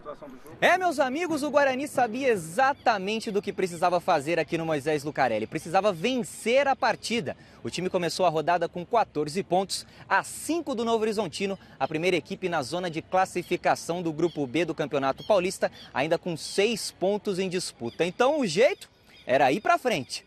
Tanto o Guarani foi pra frente com tudo que o Thiago Ribeiro soltou esse foguetaço aí e quase abriu os trabalhos. A Ponte respondeu no ótimo apoio do Thales, chute travado do Matheus Oliveira. E foi justamente do Thales o principal lance do primeiro tempo. Edson foi derrubado por David dentro da área, pênalti para a Ponte. O artilheiro correu para a bola, bateu forte e marcou para o time da casa explosão de alegria no Moisés Lucarelli. Embalada pelo gol, a Ponte por muito pouco não fez o segundo com o Diego Renan, defesaça cinematográfica do Giovani.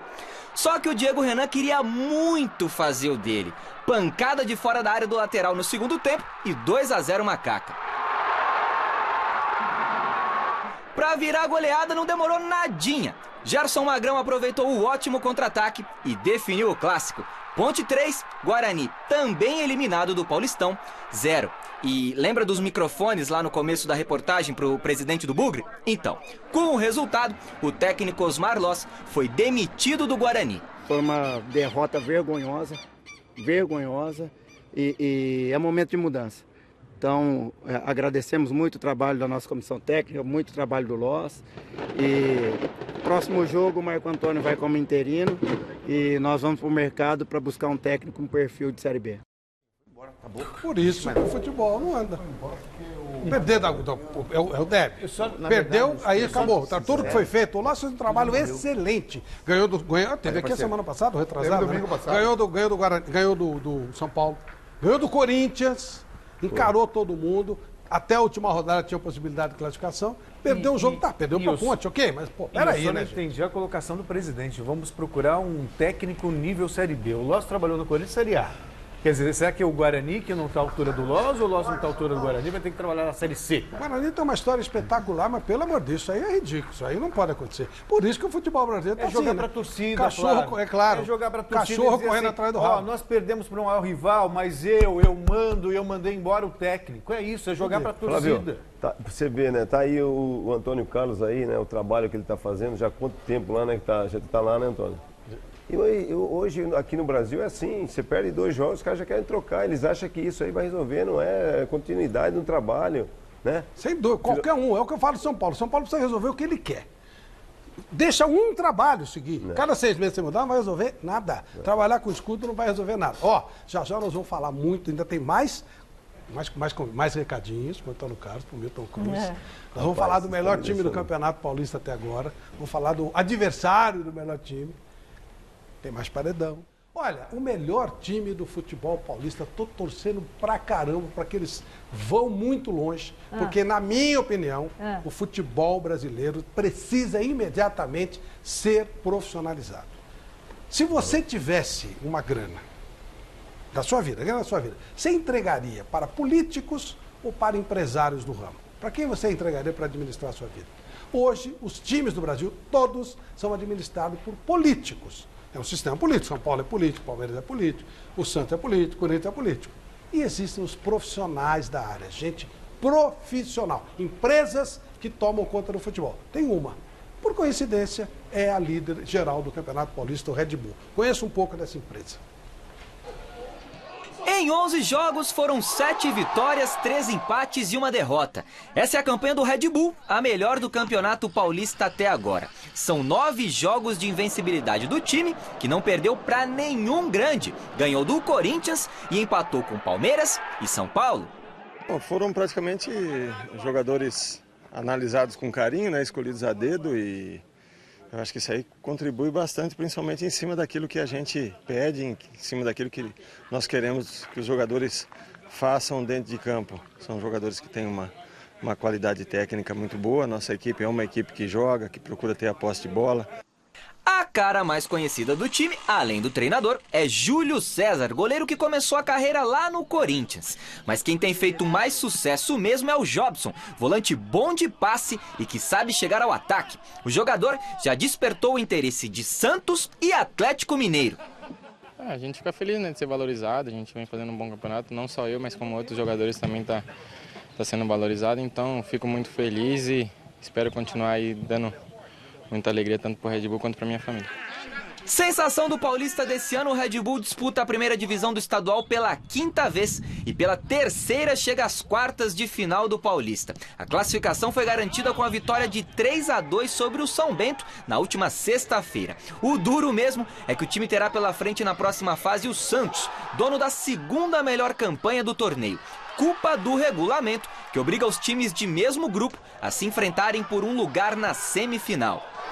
A gente sonha com uma grande partida contra o Santos, né? O Santos vem jogando um futebol bonito também. Vão ser 2 grandes jogos e é isso que nós esperamos, tanto do Red Bull como do Santos também. Chegar longe não é só um sonho. O Red Bull tem dentro do elenco um exemplo de que tudo é possível para surpreender. Ítalo defendia o Audax em 2016, quando o time de Osasco eliminou São Paulo e Corinthians no mata-mata e só perdeu para o Santos na final. A gente tem que ir passo a passo, a gente tem que pensar jogo a jogo para poder fazer uma grande campanha, que nem eu consegui fazer no Audax. E espero que a gente possa fazer a mesma campanha, mas que consiga ser campeão. Nos últimos 7, 8 anos aí, se eu não me engano, chegou o Ituano, que foi campeão paulista em 2011, 2012. Depois teve o Osasco Audax, que praticamente chegou a uma final do Campeonato Paulista. Quem sabe esse ano não seja o ano do Red Bull.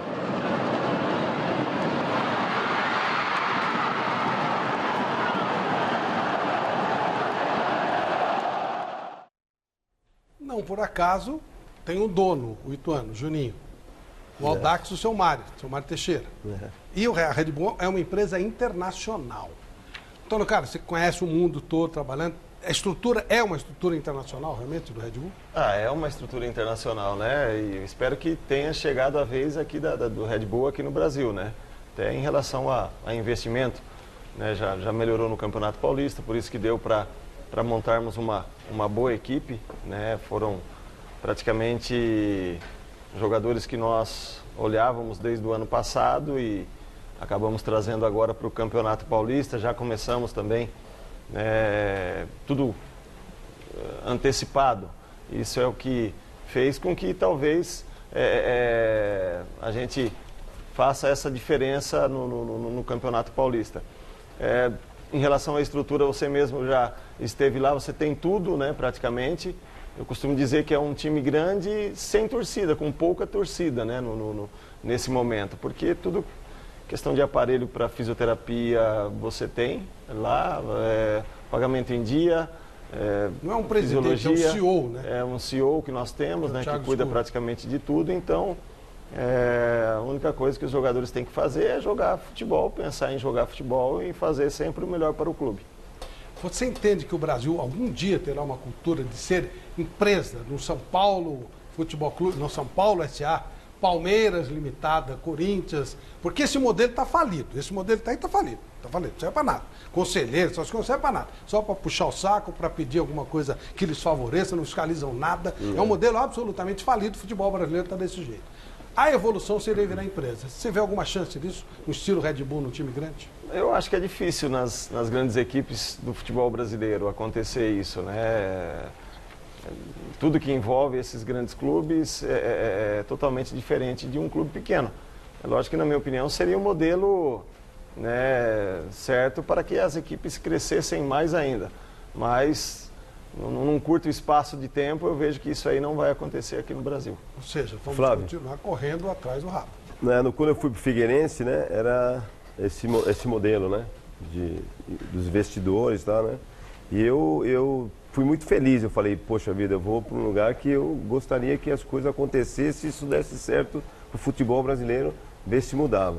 E aí começou, né, eu comecei a fazer o trabalho, salvamos do rebaixamento, aí depois montamos uma equipe, fomos campeão catarinense, depois disso começou, as coisas estavam andando, tudo legal, aí depois do campeonato catarinense começou a virar como clube brasileiro, atrasar pagamento, acabou a empresa. Aí estava esperando para entrar um dinheiro, os investidores, e acabou. Tem que ser empresa internacional. O Citigroup teria sondado o São Paulo para que ele fizesse parte do Citigroup. Porra. Sabe, sai o Leco, entra o Soriano. Ferran, Soriano. Porra, o que vocês acham que iria acontecer? Virava o maior time do Brasil, rápido, com torcida, pelo amor de Deus. Flávio, não se surpreenda não, assim. Já foi depois, eu falo. Você que era só comigo. É hora do paredão para Antônio Carlos Zago. A pergunta que você sempre quis fazer para Antônio Carlos Zago, a gente faz aqui. Antônio Carlos Zago, é verdade que no tempo do Palmeiras, depois de um treino, você bateu no Edmundo? Não, nós brigamos depois de um jogo, né? Foi no Você bateu Morumbi. depois do jogo? Não, brigamos depois de um jogo, mas não teve quem bateu e quem apanhou. Briga de vestiário, né? É um empurrão, um tapa e aí chega todo mundo, separa e acabou por ali mesmo. Celso Cardoso. A propósito, o Edmundo conta, depois que vocês fizeram as pazes, você está jogando no Juventude, ele lá no Figueirense, ele disse que você deu umas 3 entradas nele. E aí depois você, o que está acontecendo? Ele falou assim, é que eu quero tomar o cartão amarelo para não ter que viajar de ônibus para Fortaleza. Isso é verdade ou não, Antônio Carlos? Não, eu acho que não, porque não tem como ir de ônibus de Caxias até Fortaleza, são 5 dias, né? Eu acho que é a história, não tem jeito, né? Com o Edmundo, cara, a gente teve... a gente não se batia, né? No Palmeiras, ele com o gênio dele, eu com o meu, né? Só que o importante era que dentro de campo a gente se doía um pelo outro. Se ele apanhava lá na frente, os caras apanhavam aqui atrás porque eu chegava também, né? Eu sempre fui meio assim, questão até de defender os meus companheiros. Tanto é que passa direto aí uma briga de São Paulo e Palmeiras, todo mundo querendo pegar o Edmundo, né? E sou eu que levo o Edmundo logo para o vestiário, porque no São Paulo naquela época o Miller estava lá, eu só tinha parceiros também, né? Tinha saído do São Paulo fazia 1 ano praticamente. Então, a gente voltou o nosso relacionamento, foi na Itália, porque meu pai era muito fã do Edmundo. Meu pai sempre ficava me perguntando, quando vocês vão conversar, quando vocês vão não sei o quê. E aí deu certo que na Itália ele jogava na Fiorentina, ele estava jogando na Fiorentina e eu estava jogando na Roma. E aí depois do primeiro tempo a gente saiu assim, foi aquele negócio de um olhar para o outro e a gente se abraçou. E dali para frente a gente, né, voltou a ter um relacionamento e até hoje é um cara que converso com ele por telefone, curto o Instagram, mando mensagens, porque foi um dos eu acho que o Edmundo está entre os 10 melhores jogadores que eu joguei, porque era um cara, né, que era sacanagem aquilo que ele fazia dentro de campo. Depois nós voltamos a Nápoles, né, quando ele jogava no Nápoles, o Edmundo hospedou o meu pai lá, tudo, levou ele para passear lá em... Meu pai não, a minha família, né, em Nápoles. Então, assim, a gente tem um relacionamento, mas no começo foi uma relação meia conturbada que, graças a Deus, hoje a gente tem um bom relacionamento. Vampeta. Aí, deixa eu procurar aqui, né? São tantas emoções. Então, isso aqui foi você. Trabalhar em São Paulo, você falou que vai. Deixa eu achar do Tonhão aqui. O que aconteceu em Presidente Prudente envolvendo Ronaldo Fenômeno em uma casa noturna? Eu não estava nessa história. Você não Por que essa pergunta para mim? Você não estava, mas tinha vários jornalistas lá aquela noite, que eu me lembro até hoje e os caras ficam falando de mim ainda, entendeu? Né? Cara, o que aconteceu todo mundo já sabe, né? Sabe uma história diferente, né? Que não foi aquilo que realmente, né, aconteceu naquela noite. Mas também o que aconteceu? Já faz parte do passado, não quero mais envolver ninguém, né? Até porque hoje também eu estou numa outra profissão, então a gente tem que procurar ser um pouco político. Mas também, que tinha jornalista, tinha também. Tinha um monte. Tinha um monte. É uma casa de Paulozinha é diferente. Ô, Flávio, você não estava não? Tinha bastante. Miller! Antônio, você se arrepende de ter feito um gesto racista? Cara, isso aí eu acho que foi uma coisa cabeça quente dentro de campo, né, que não aconteceu só comigo. Já expliquei várias vezes, fiquei marcado por isso, né? vários amigos, né, da raça negra ficaram do meu lado naquele momento, que foi o mais importante. Alguns quiseram falar algumas coisas e não tiveram coragem de falar para mim, mas o importante é que os meus amigos ficaram do meu lado, né? E eu nunca me preocupei muito com quem não era meu amigo, com quem não foi meu amigo, né? Até porque, assim, eu sempre fui um cara, fora de campo praticamente, eu sempre costumava dizer, em campo eu era um e fora eu sou outro totalmente diferente. E eu sempre prezei muito pela amizade que eu fiz dentro do futebol, né? Coisa que alguns, né, não levavam para esse lado. Então, o importante é que eu estou contente com tudo aquilo que vem acontecendo na minha vida, né? Numa outra carreira, um momento importante agora, reiniciando uma carreira como treinador. Então, são coisas que ficaram no passado, mas é lógico, marca sempre, né? Porque não são todos que me conhecem e sabem como eu sou praticamente fora de campo. Michele Janela. Antônio Carlos, você chegou cedo demais à condição de técnico do Palmeiras? Ali foi uma coisa, né, meio que absurda, né? Porque nós jogamos contra o Palmeiras, se eu não me engano, numa quarta-feira, né? Eu estava dirigindo o São Caetano, e aí nós ganhamos do Palmeiras de 4-1 dentro do Parque Antártica. O treinador do Palmeiras era o Muricy. Naquela noite mandaram o Muricy embora e no dia seguinte de manhã já ligaram para mim, né? E eu, assim, eu venho sou descendente de italiano, família palmeirense. E naquele momento todo mundo ligou, pô, Palmeiras, não sei o que, começou a sair na imprensa. Isso aí acabou me influenciando um pouco. Se eu tivesse a experiência que eu tenho hoje e tivesse analisado melhor o ambiente do Palmeiras também naquela oportunidade, eu não teria ido, né? Até porque eu estava apenas iniciando a minha carreira, fui para um clube que praticamente viveu os dois, três piores anos da sua história, tanto é que veio a cair 1 ano e meio depois, né? Se eu não me engano, quem assumiu depois foi o Filipão, aí acabou saindo no final, e o Palmeiras, no final de 2011, acabou caindo para a Série B. Então, já era reflexo de tudo aquilo que vinha acontecendo desde 2009, né? O Palmeiras ganhou o último título paulista em 2008, se eu não me engano, né? E até agora são 11 anos praticamente sem ganhar um título, né? E agora sim, agora uns 3, 4 anos atrás, que o Palmeiras praticamente se reestruturou e passou a ser o grande clube que é, coisa que não era naquela oportunidade pelas pessoas que estavam no Palmeiras naquele momento. Parabéns, Antônio Carlos, muito legal. Parabéns. 2 paredões hoje de muita repercussão, hein? Hashtag Mesa Redonda, baita repercussão em todos os lugares. E mais um recadinho para o Milton Cruz. Vamos lá. Boa noite, um grande abraço a todos aí do Mesa Redonda. É um prazer imenso falar com vocês, especialmente hoje que estão recebendo uma pessoa especial, um dos grandes amigos aí que fiz no futebol. Tenho pelo Milton uma consideração imensa. Queria dizer que estou torcendo muito pela nova fase aí como treinador. Você, Milton, é um profissional que trabalhou com vários técnicos, né? Tem uma experiência grande, tem um futuro promissor. Eu desejo toda sorte.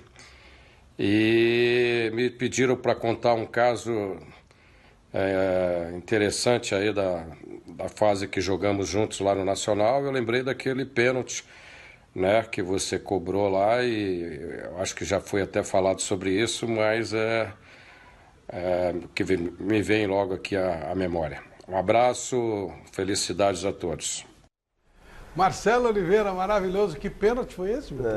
Marcelo, né, um grande amigo, né? Uma seu pessoa... compadre, né? Nós jogamos junto no Nacional de Montevidéu, né? O Nacional tinha sido campeão do mundo. E aí venderam o Vitorino para a Itália, que era o centroavante, foram me buscar no México, né? Onde eu estava jogando com o irmão do Miller. E o Marcelo tinha vindo também do Botafogo para o Nacional. Então era um time montado, né, campeão do mundo, e eu vim para o lugar do Vitorino e o Marcelo foi para o lugar do De La Penha, que era um outro meia. E o Marcelo jogava muito, né? O Marcelo, você Chegou a pegar ele e jogar. Muita bola. Jogava E demais. tinha um cabelão loiro. Era cabeludo, agora tá carequinho. Então a gente é muito amigo, família, amiga, né? Então a gente fez uma amizade muito grande lá no Uruguai, né? E eu era o artilheiro do campeonato uruguaio, né? E tinha o Morena, que era o vice-artilheiro, tinha o Bica, um outro cara que jogava comigo também no Nacional. E eu estou disputando artilharia, eu estou na frente com 11 gols e estou, né? E aí tem um com 8, outro com 7, e eu estou ali fazendo. E aí eu tinha feito 3 gols nesse jogo já. E aí saiu um pênalti. E o Marcelo era o batedor oficial. E aí o cara que estava disputando a artilharia comigo queria bater o pênalti. E aí o Marcelo falou, não. Deu a bola para mim. E o treinador lá era o Alf Basile. Nosso treinador era o Alf Basile. E ele falava que era pro Marcelo bater. E o Marcelo, pô, meu amigo, brasileiro, vai, bate. E eu fui bater o pênalti. Bateu o pênalti, o goleiro pegava pênalti pra caramba, pô. O goleiro pegava. O goleiro era pegador de pênalti. Aí eu fui bater, pá! O goleiro pegou. Rapaz, aí começa o jogo, 3-1. O goleiro era o Rodolfo Rodrigues. 3-2, 3-3. Se tivesse mais 5 minutos de jogo, os caras ganhavam o jogo. E aí, acabou o jogo, rapaz, uma confusão danada, porque, poxa, se o Marcelo batesse o pênalti, podia ter feito 4 e eles não falam, perdeu, o goleiro que o goleiro pegava pra caramba o pênalti. E aí eu bati o pênalti, o goleiro pegou e os caras, motivou o time dos caras, né? Os caras... E aí, empataram 3-3. Obrigado, queridos amigos da TV Gazeta. O Mesa Redonda está no Trend Tops de São Paulo, no 3º lugar. Nós vamos forçar lá para ver se a gente vai para primeiro, hein? Hashtag Mesa Redonda. Muito obrigado a vocês. Mais um recadinho para Antônio Carlos Zago. Vamos ver quem é. Um abraço aos amigos do Mesa Redonda, um abraço aí ao Flávio, ao Celso, a Michele, Vampeta, Miller. E, bom, contar alguma história do Antônio, cara, seria muito fácil para mim, contar uma história triste, alegre, engraçada, mas eu prefiro falar do grande profissional que o Antônio se transformou, do grande profissional que ele é hoje, da realidade que ele vive hoje à frente do Red Bull Brasil. É um cara que trabalhou muito para chegar onde está. É um cara que teve uma visão aí muito bacana de ter se preparado, de ter investido aí em estágio, o tempo que ele passou na Roma como auxiliar do Zema, o tempo que ele investiu no Shakhtar Donetsk, ao lado do Lutesco. Então tudo que ele está colhendo hoje é fruto do investimento que ele fez, do tempo que ele gastou, da sabedoria que ele teve, da inteligência que ele teve em buscar um aprendizado, em buscar um aprimoramento para poder depois vir para o Brasil e fazer o que ele está fazendo agora. Estudar é importante, né? Isso, pô, só irmão só, né, cara? Então ninguém vai falar nada de errado ali, né? Não tem jeito. E o Bernardo é um desses, né? A gente praticamente... Cheguei no São Paulo em 87 e a gente sempre teve um ótimo relacionamento, passando o Natal, o Ano Novo juntos. Né? Depois eu acabei...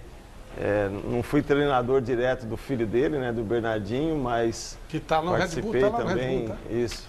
Tá na Inglaterra. Não, tá na Inglaterra agora. Né? Então foi assim, foram períodos bons que nós vivemos dentro do futebol. E é um cara que é um parceiraço, né? É um outro irmão que eu tenho. 2 volantes protegendo ele, Sampaio e Bernardão, e 2 meia com o Muricy e o Marcelo comigo.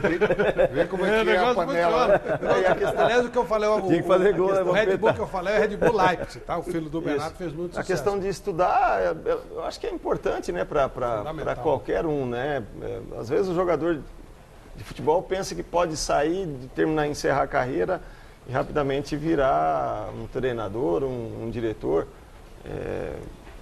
Não é assim, você tem que passar por alguns processos, né? E cabe a você de escolher o que é melhor para você dentro da sua profissão, né? Eu ouço dizer aí, né, em várias em vários programas a questão, né, do treinador aqui no futebol brasileiro, que o treinador estão trazendo muitas coisas da Europa para colocar aqui.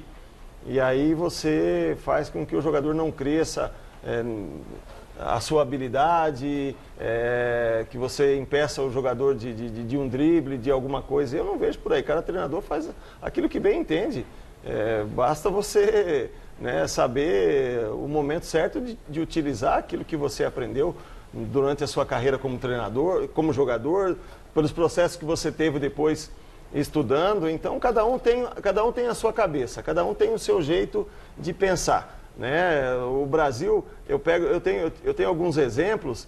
Eu tenho um exemplo da seleção de 82, que você não tinha um driblador na seleção de 82, você tinha cara que tocava a bola. Perfeito. Você pega o São Paulo do Tele, o cara que mais driblava, tentava fazer alguma coisa diferente, que se enroscava com a bola e girava daqui, era o Elivelto, São Paulo do Tele, né, que tinha o Miller junto. Mas eram jogadores que tocavam a bola, porque o Tele, né, jogava daquela maneira, gostava que os jogadores faziam aquele tipo de jogo.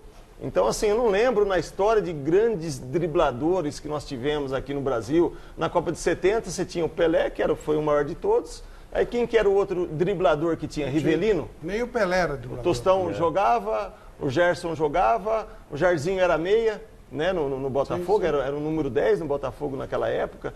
Então, assim, não é que ninguém está acabando com nada. É você que tem que fazer o seu trabalho da melhor maneira possível. É lógico que deixar a parte para o jogador improvisar, mas ao mesmo tempo você tem que ter uma educação tática também, que eu acho importante, né, para qualquer time. Vamos ver o adversário do Antônio Carlos, o time do Sampaoli, o Santos, que perdeu, hein, na última sexta-feira. Antes da partida, homenagem a Coutinho, fora e dentro de campo com 1 minuto de silêncio. Com bola rolando, o já classificado Santos partiu ao ataque com Rodrigo. E o gol só não saiu nesse lance porque Matheus Salles estava no lugar certo, na hora certa. Ainda brigando por classificação, o Novo Horizontino tinha que ir ao ataque, mas a pressão era santista. E foi num desses ataques do Peixe que surgiu o único gol da partida. Com a defesa santista aberta, Murilo não perdoou. Fez Novo Horizontino 1-0.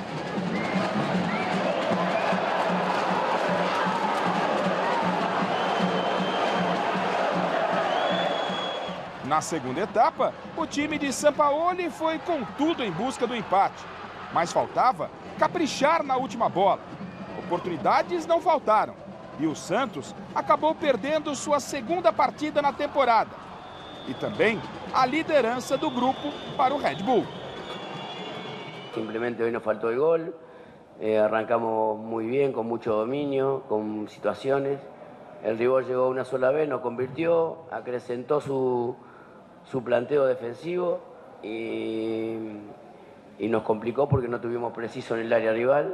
A gente não convertiu os gols, acho que isso por aí faltou, não? Se a gente faz os gols na primeira parte, acho que o jogo fica diferente, não?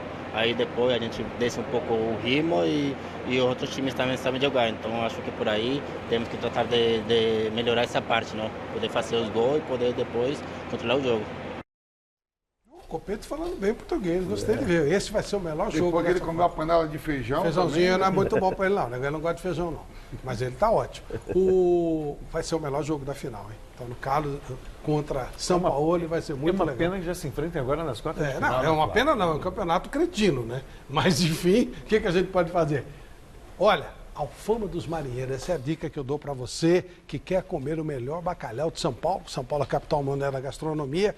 Para você ter uma noite bacana ao lado da sua esposa, da sua namorada, dos seus amigos, para você fechar negócio na hora do almoço.